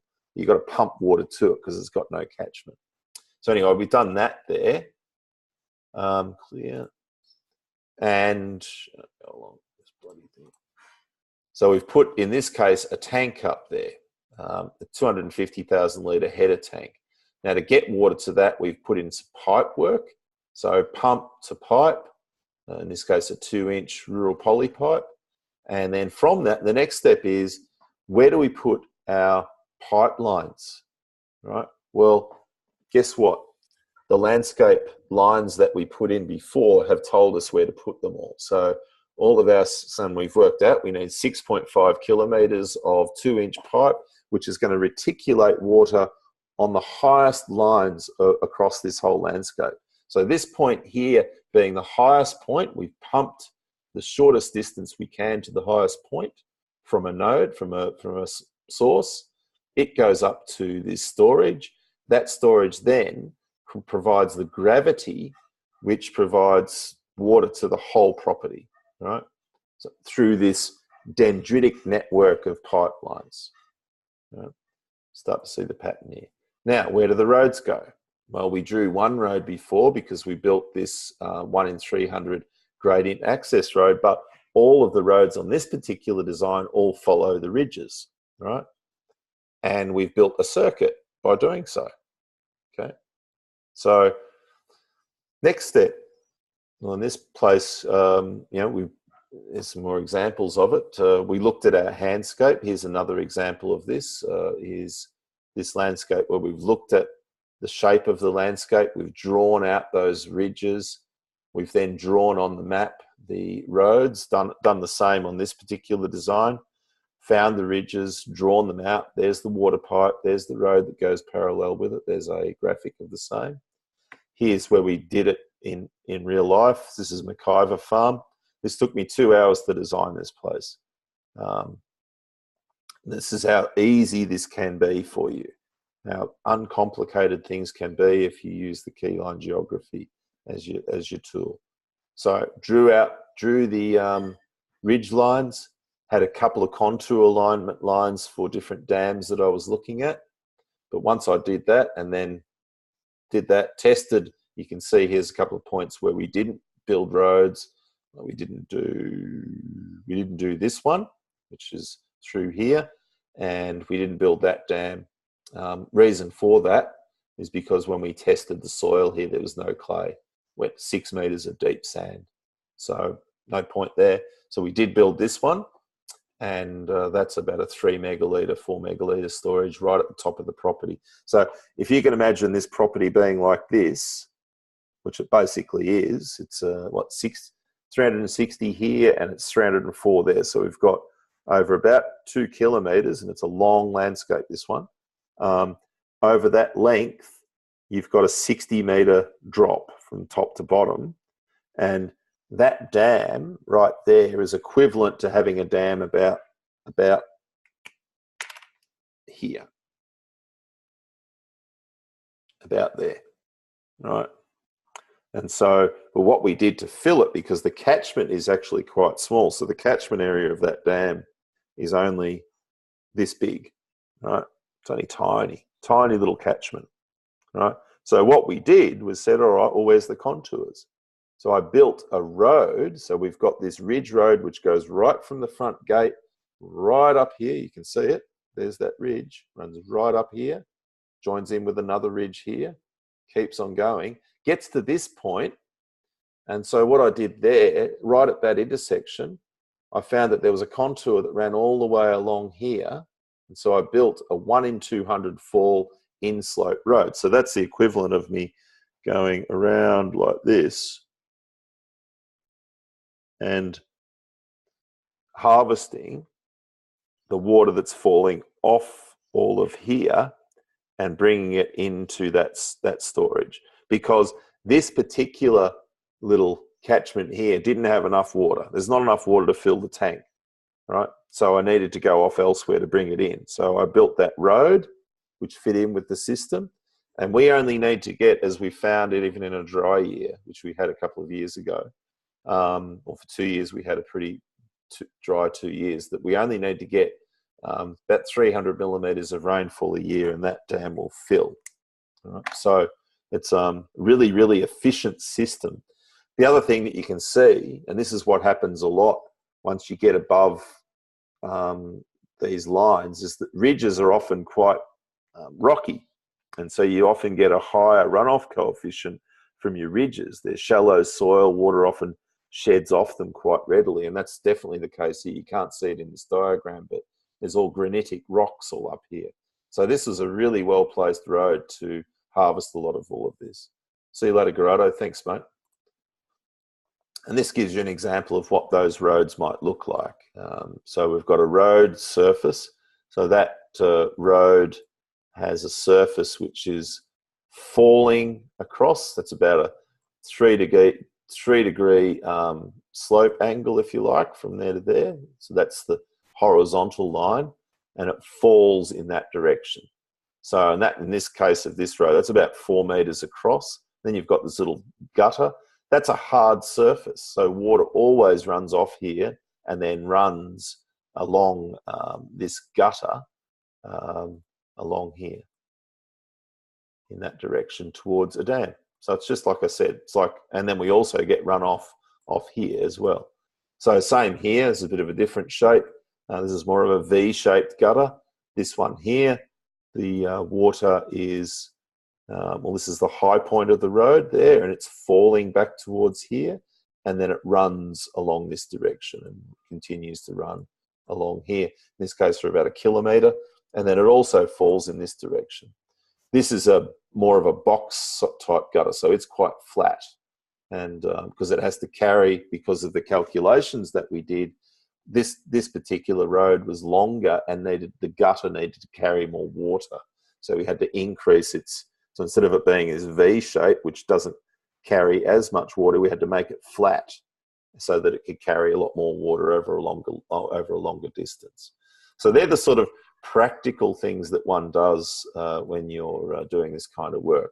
That's a diagram that Ben Falloon did of his layout. So I trained Ben over on this system here, which is what we were looking at before. We did all of this work down here and this system. So what we call system 1 and system 2. Did work to help him with system 3. And then after that, he did the rest of it himself, which is always the perfect outcome when you're working with a client. Let them take over, let them be the designer. This is all coming together with you people doing this Rex, in that we're encouraging you to design your own farm plans. Show you some of these key ingredients as to how to do it, because that was Yeoman's entire ambition, was to have farmers design their own farms with a little bit of help, not have farmers just rely again completely on yet another expert. So now we come to fencing. So the fencing part of this particular layout is where we to subdivide this place. Those ridge lines become the easy subdivision because they also become the laneways to your system. And then the further subdivision on that is where we break it down even further. Now, what is the determination for that is, so why I put a fence along there? Well, there's a valley that goes down there. So often I will fence out valleys. But secondly is the practical consideration of, if we're doing management intensive grazing, then we're off. Well, for a start, I've got my water all the way along here on the pipeline. So all of my water troughs, my portable water troughs, come off that pipeline. And secondly, the other factor to consider is that I'm running up and down a slope, ideally, with my grazing cells, which will shrink and swell according to the time of year and the amount of water, amount of grass that's available, and the number of stock that I've got, and all of those sorts of factors.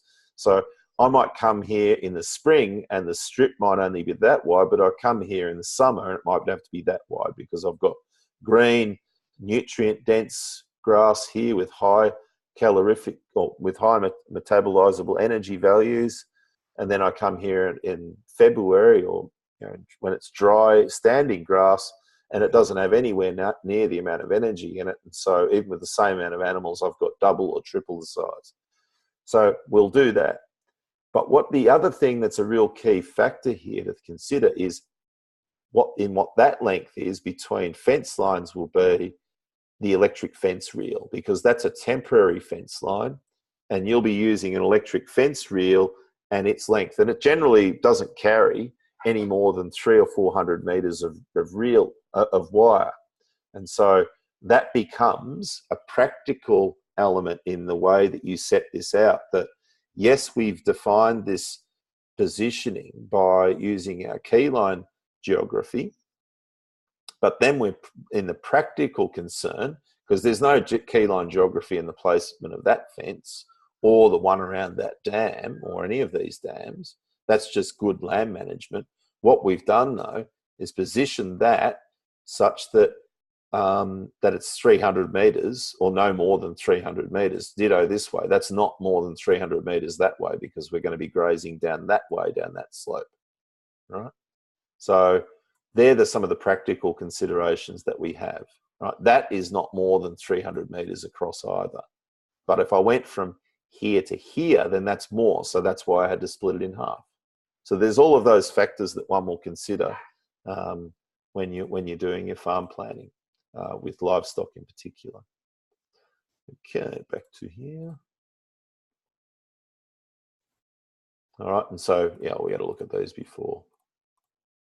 So coming back to this particular design, because that one that I was just showing you, I didn't include any, well, the client didn't require any forestry layer or anything like that. This guy was, he wanted an agroforestry system.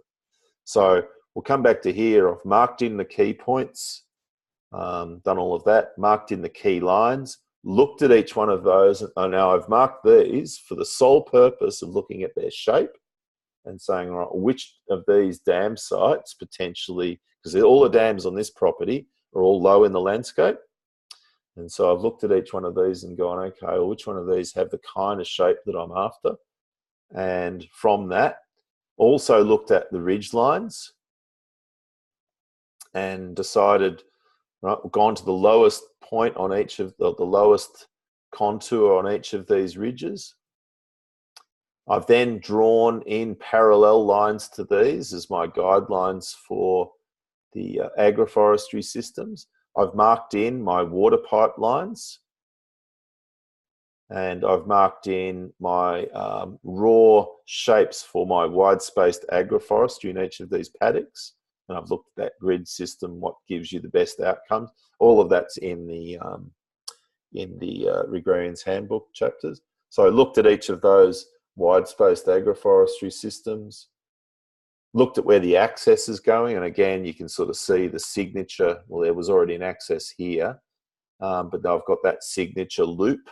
So much of the roads are on the ridges, come down through, gone through the saddle. You can see also I've chosen to build that dam there, and I've chosen to build a dam here and smaller crossing systems here. So that's going to be the main dam there. I've also built a water pipeline which goes up to this highest point here, so that gives me the gravity for the whole property.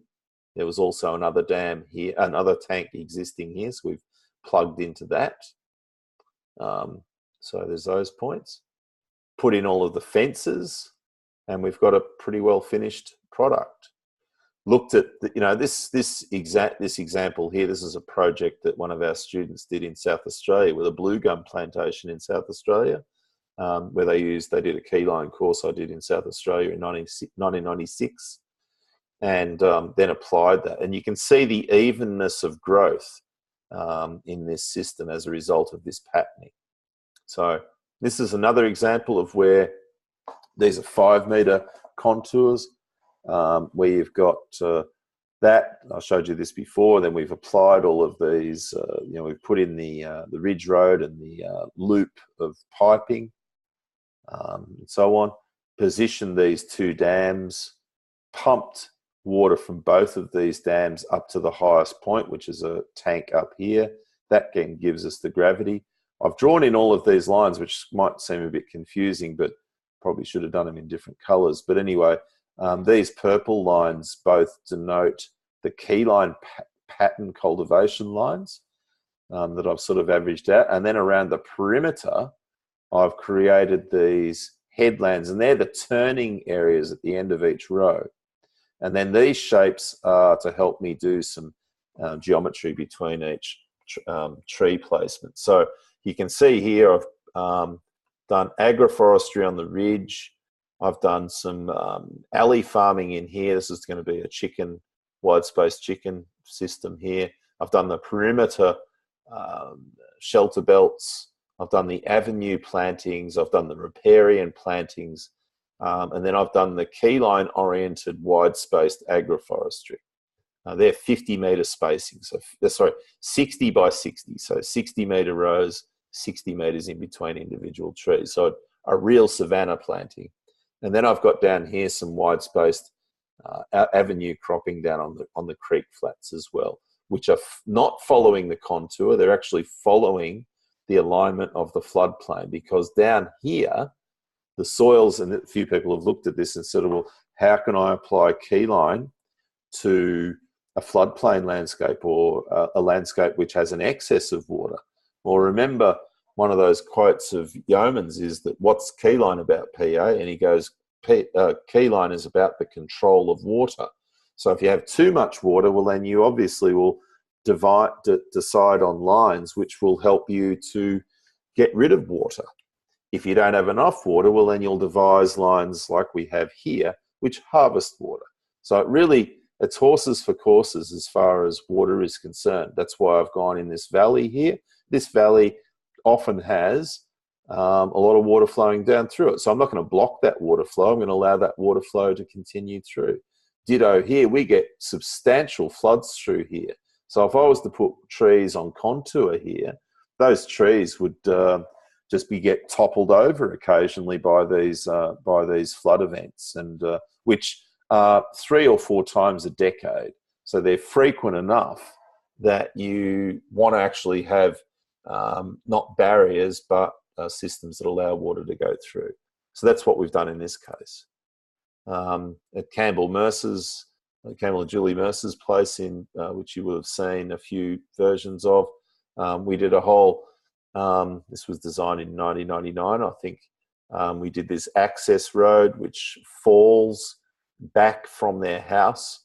So that whole access is rising towards their house. It's not by accident that it's an inslope road, and all the water that gets collected by that goes back to their main dam. Right? That's a saddle right there, as you can see, just at the main entrance. So water also from this road comes in here and goes, or water that comes down this road comes in there, and so on. So all of these trees, which are all mostly olives, most of these wide spoke, they're all in a keyline layout. So we designed that and then surveyed the placement of those out onto the layout. Up here, highest point of the property, 3 large tanks. Forestry system here on an aspect of the property which was quite steep and not suited to the mechanical harvesting of olives. So we put a forestry system in, and so on. So thanks, Dan. I'll catch you soon, mate. And so on. And then a wide-spaced agroforestry down in the valley where it's too wet to grow olives, and especially harvest them. This is a concept we did as well, where you can see, Georgie did this one. This is at Carversville, one of the early concepts of there. Again, integrating agroforestry into this landscape and putting shadowing on it as well, just to see. This is a design I did for Hokonui in Maui, where we took this design here, inspired by the city forest, and with that did a clustered development where we use the roads of each each cluster of housing, and we use those roads to harvest water, such that this, which was all part of Yeoman's plan in the city forest, such that this particular dam here, Dam 1, it gets supplied by the water from these houses and this road, and this one here as well, and also from here, and from the landscape above. So it all comes down to that dam. But that dam then supplies the water by gravity to all of these houses, and ditto. This road here supplies Dam 2. This dam here supplies all the water for these houses. This one supplies all the water for these houses. This one here. This one here. This, and so on. So all through this cascading system, all of the water that is required by all of these houses and all of their gardens, etc., comes from these dams, which are gradually being built as this goes through a very long-winded approval process. So there's lots of different ways that you can play this whole keyline game, but it all starts off with an acknowledgement and understanding of the keyline geography, as you can see here. All right, and so that's, I'll just clear this, some of the drawings that Georgie and I did for this particular layout. All right, now I need to finish with looking at geomorphometry and landscape shapes, and looking at, and I'm just on time now, so I'll keep going for questions, and then we'll have, I'm sure, plenty of this week. I've identified in the Agrarian's Handbook about 10 different types of classic landforms that we find in most foothills landscapes. And this is something that I find quite helpful in terms of identifying the changes of land use. It's really helpful when we look at crests and slopes and flats and depressions. You know, most of the foothills landscapes are made up of these. So you've got this. You look at it in this section here. You've got your crests up here.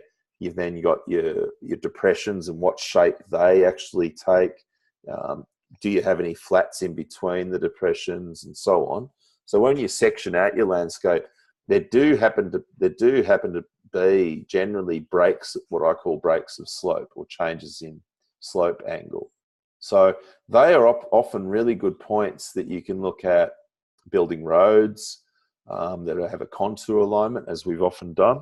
Dan Palmer's written a good article on that in one of his Making Permaculture Stronger articles, where he looked at one of the sites that I designed and looked at that.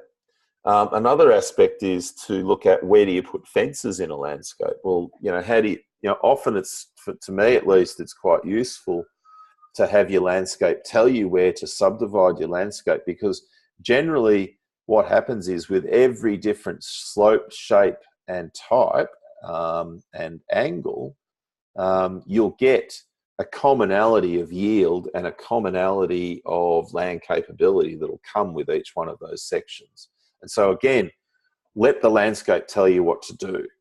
Let your landscape express itself by saying, well, look, if I break those up, then it's going to make my life a lot easier in deciding what land uses will happen in each one of those. So, for example, if you've got landscape J or E in particular, or even to an extent landscape C and B, so they're all fairly steep slopes off the edges there. All right, you've got off through here and here. Now, that being the case, what's the kind of land use that you're going to put in there? Well, you're not going to go in and put row crops typically because it's too steep. So, but you would think, all right, well, would I do grazing? Well, you might do grazing maybe on landscape C, but you probably wouldn't do grazing on landscape J or on landscape E because it's just too steep. But you might go in there and go, well, I'm going to put trees in there so that it's permanent. It's permanent vegetation. It's in permaculture terms, it's a zone 5. It's one there. I won't even do harvesting in, say, landscape E or J because it's just too steep. So I'll just put it into permanent forest cover, leave it alone. All right. Whereas when you come to the landscape C, you might go, well, gee, I'm going to do maybe 2 grazes a year because it is a bit steeper. I'll need to be, maybe the soils are a bit more fragile and so on and so forth. But then you get to landscape D, it's not much different. Well, you look at landscape A and you look at landscape C. They're very similar in that they've got an open depression and a crest. But this one's here has got a 45-degree slope. This one's probably got a 35-degree slope. Now, that one there, also being more of a rounded shape, would suggest it's a bit more humid. It would suggest that the rock has not come to as close to the surface under this here. Like the rock, if you look at this, depth to rock here, it's probably a fairly rocky ridge. Whereas here, rock is probably a bit further down because the land is worn into this beautiful smooth shape, right? So it's likely to be more humid and have a deeper soil, so have a more higher land capability as a result. So there's all of those factors that you'll be able to see by looking at these things, right? Now with that, you'll come into land classes, and land class, as I mentioned before, P.O. Yeomans wasn't the biggest fan of this because what he could see was that any land could be improved, and that if you just sort of stuck your mind in saying, well, look, I've got class 5 land, I can't do anything with it, it won't get any better. Well, he maintained and clearly showed that you could make class 5 land become more like class 3 or 4 land by improving topsoil depth, etc., through using keyline pattern cultivation and irrigation. So if you were able to irrigate through keyline methods or using Keyline systems, class 5 land, then if you did that judiciously and with really good treatment practices, then you could actually improve that. So its capability improved. so that you could do cropping on it or other forms of land use. But, and this is the big difference between keyline and soil conservation, even in the name. Like the keyline plan is all about positive interaction and landscape development so that it gets better, right? Soil conservation, just by virtue of its name, is not about necessarily making landscapes get quantumly better. It's about making sure that they don't get any worse, right?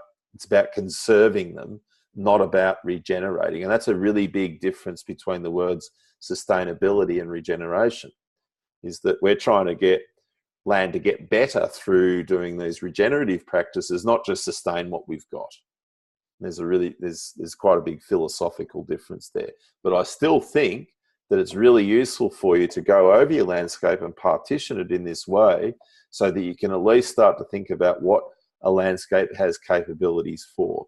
And again, in the Agrarian's Handbook, we've got quite a lot of that information, and that will help you to determine what different uses you may put your land to, and what through the different capabilities that it has. It's very good and useful. All right, as I take one breath, I think I took a few in all of there.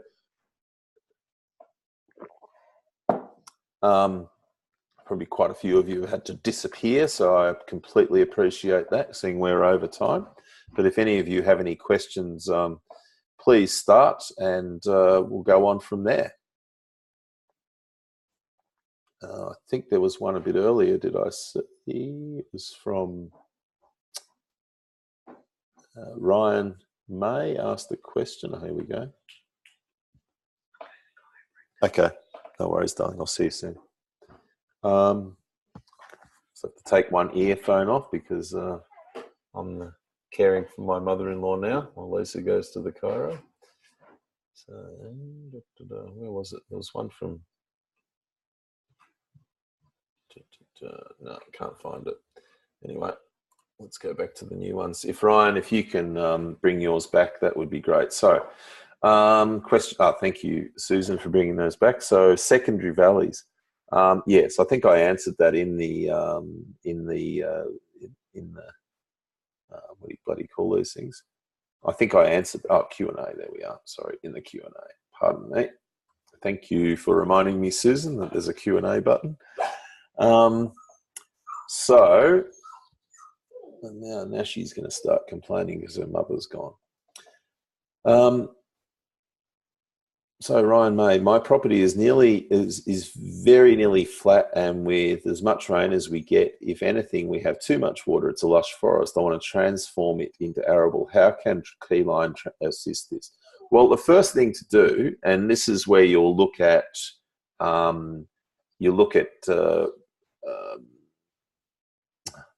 your Keyline geography, is you'll still have to understand how much water is coming through your property. You'll have to look at, which is something I didn't deal with today, you'll have to look at what's called the hydrologic soil groups.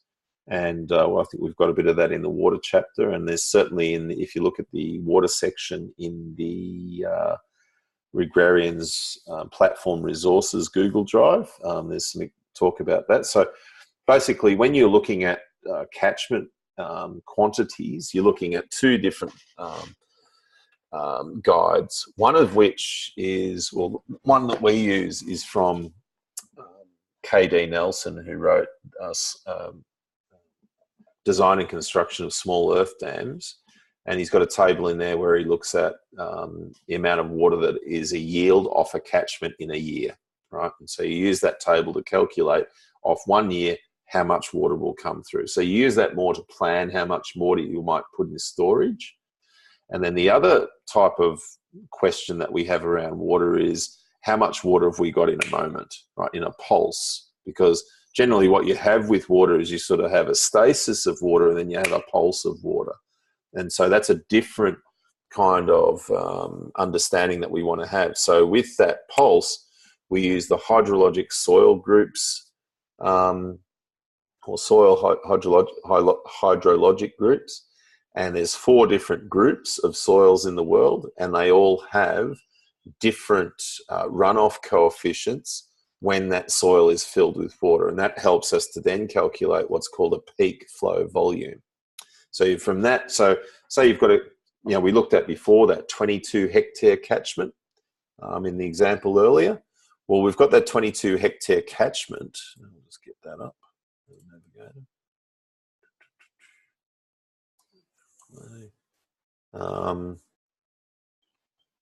There we go.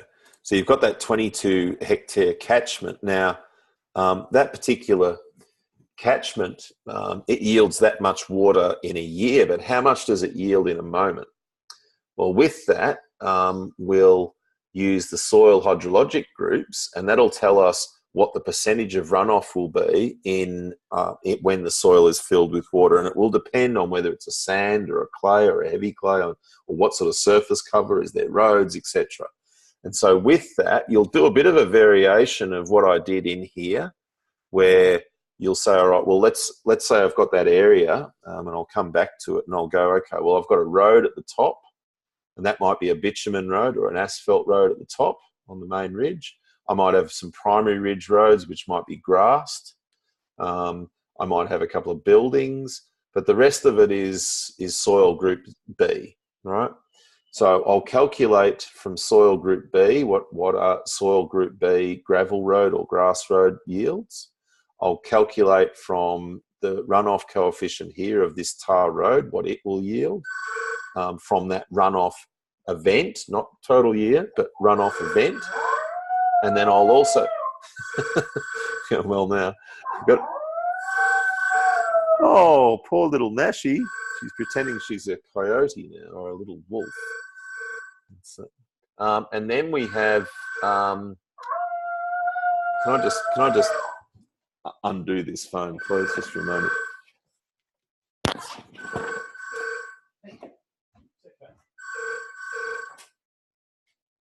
Good morning. No, I'm still on, so I'll be back in a while. We'll get mum. She's at the corridor. Well, I can't right now.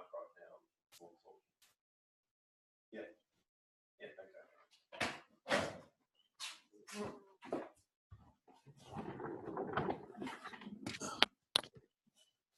Sorry about that.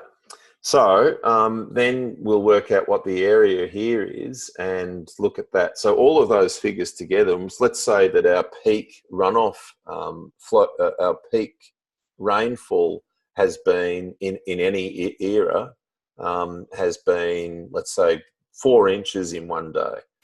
Right, well then you'll be able to calculate from that 4 inches or 100 millimeters, from all of those different factors. You'll be able to say, all right, well, if I'm going to build a road, or, because you're down here, Ryan, you're down on this flat and you've got all this catchment above you, how much water have I got coming at me? Because you say, oh, I'm going to build a pipe, right?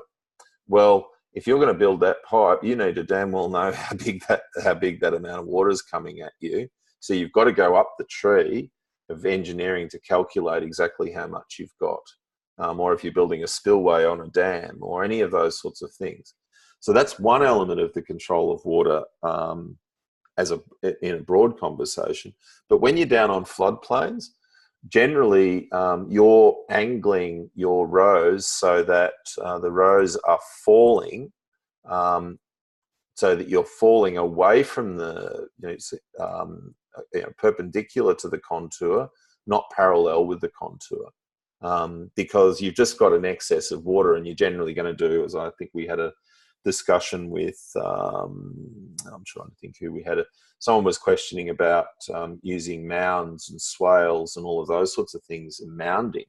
You may well need to do mounding because no matter what you do to improve the soil, its internal drainage characteristics are such that you just can't get rid of enough water. So you have to mound as well as redirect the water flow away from your site. So that's still keyline. You're still using the keyline understanding of landscape analysis on the macro to see where you are, but you're also using it in the control of water. Yeomans was an engineer, and this is mostly engineering work, so you have to think in that way. All right, so there's that. Thank you, Ryan. Secondary valleys, I think I answered that before. Secondary valleys, I classify, and Yeomans did, as where you've got two primary valleys which come together. I think I had a diagram of that here. So here you've got, say you've got a primary valley joining up becomes a secondary valley. So two primary valleys don't join up and then become a continuous primary valley. They become a secondary. It's all about orders. That's answered. That's answered. My question, this is from Robert. My question similar to, and I've just got, I'm going to have to stop this in another 10 minutes because I've got a matter that I've got to deal with our daughter, who's just buying her first house, and I need to give her information. What are we? Robert Fermanchek. My question is similar to Ryan's, relating. So, is applying Keyline to a property like ours still going to offer us the same benefits? It's really going to, I know with your property, Robert, the biggest questions that I'll have with your place will be around the internal drain. Start with the internal drainage characteristics of your soils. Ryan's in a bit different part of the landscape. He's banged right up against the lake and so on. He's in a very, very humid part of the world. So he's got a different relationship with water than what you do. You're in a dry land environment where you're bringing water in largely. You've only got a few 100 millimetres of rain a year. And I don't know what Ryan's soil type is, etc. But because of all of those factors, I would probably think that the fact that you had, I'll go back for a moment. If I was doing your property without all of that laser business done, I would probably use what P.O. Yeomans called his Keyline flood flow system. And so with Keyline flood flow, it was a different system on a floodplain landscape to what you had done by so-called whole farm planners who do border check irrigation. So what Yeomans did was he would build, he actually built his check banks so that they followed the ridges of the landscape. And then what he did was he keyline cultivated in between each of those. And that's what Charlie Follott did up in Queensland on his 56,000 acre property. Was he did 1,200 acre sets of keyline flood flow irrigation, in which he built, in one case, a 240 acre dam. That's 240 acres in surface area times 8 feet deep. So whatever that equals. And from that, he then had a 1 metre diameter pipe that came out of that, which then went into all of these, through these ridge-aligned, primary ridge-aligned check banks, which then he flooded those out. And with the keyline pattern cultivation, that spread the water out as it cascaded down the landscape. Now, you've already had invested into this border check irrigation system, which has meant that you've come in with your irrigation designers had worked with an existing network of channels which have got blocks on them, and the water comes out into actually physically graded landscape. So they've come in with a grader and they've physically graded the landscape with whatever gradient so that water flows at an even depth slowly across that landscape. How do you improve that? Well, the biggest thing that you've got to battle against there is that the water is actually moving relatively slowly. And when water moves slowly, it can exhaust the oxygen in the soil and cause the soil to die for microbes, in the aerobic microbes, to starve of oxygen.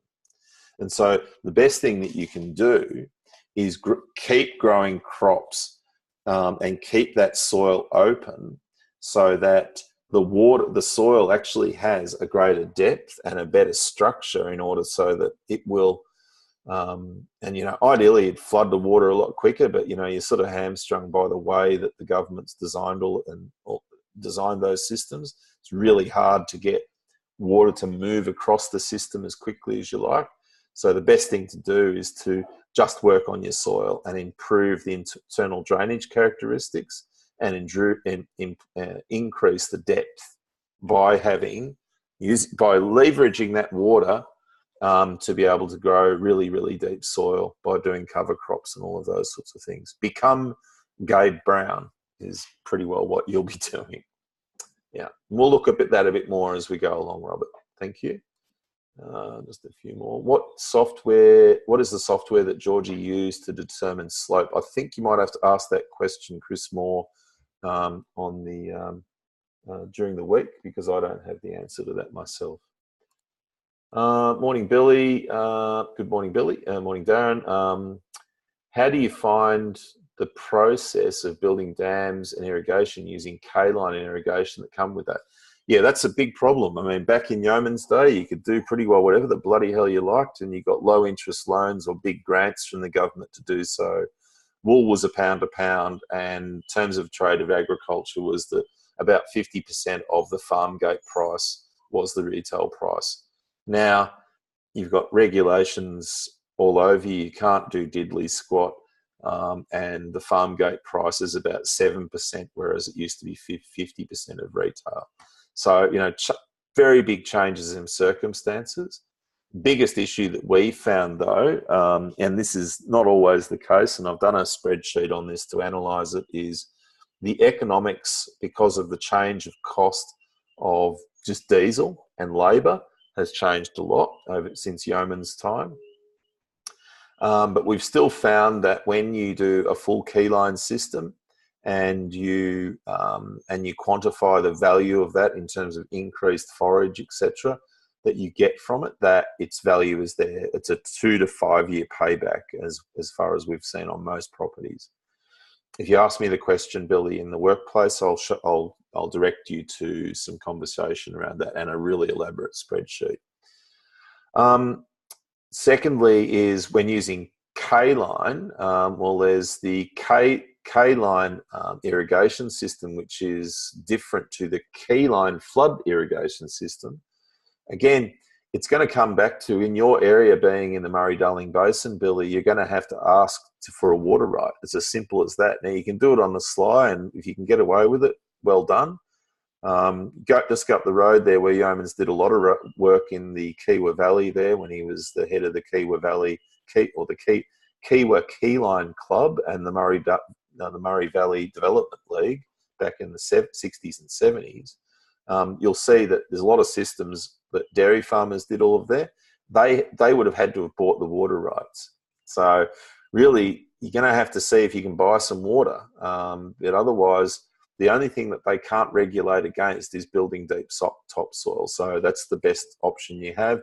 And otherwise, the application of Keyline will be for you in putting stock dams in and all of the other layout stuff that I'm talking about. We can certainly expand on that as we go through the week. And lastly, I'll stick with Carter and finish up here. In the city forest model, Yeomans put forth was drinking water obtained from roof runoff or some other means. What is the drinking water source for Okanui? Great question.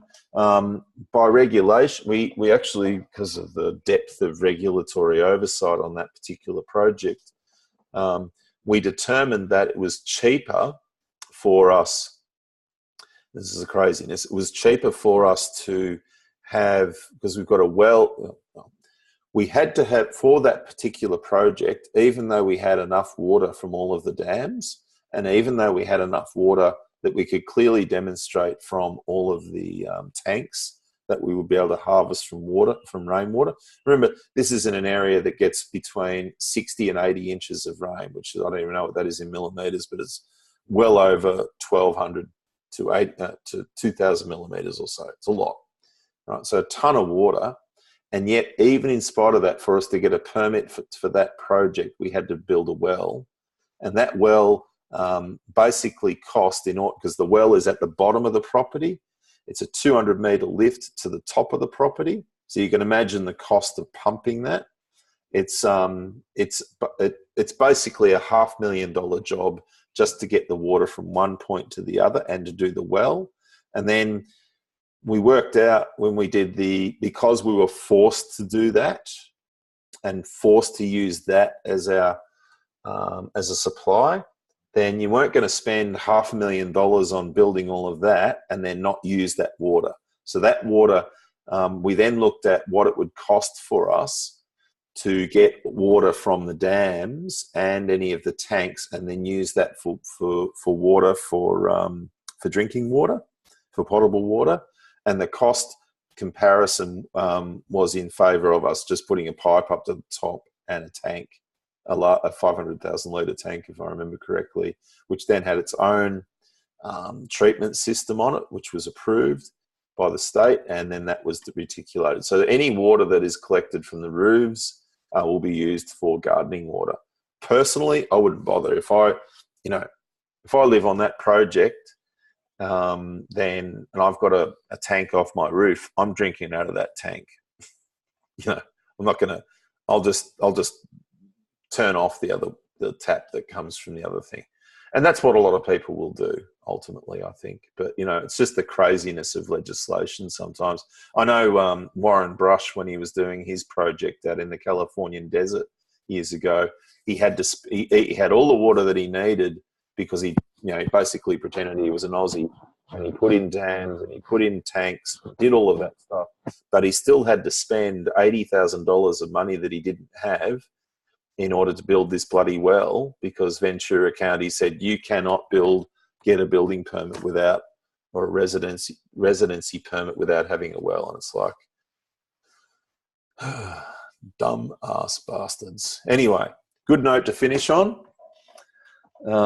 Thank you so much for your endurance today. I can still see that so many of you are there, and really appreciate all of you being there. And thanks to Susan and Tom and Dan and Gerardo and Chris for hanging around and being involved today. This will probably take a little bit of time to convert and then put online, but I really appreciate it. I look forward to a great week of lots of tricky questions for me, although I look forward to the trickiest question on Keyline coming through, because it's always a great challenge.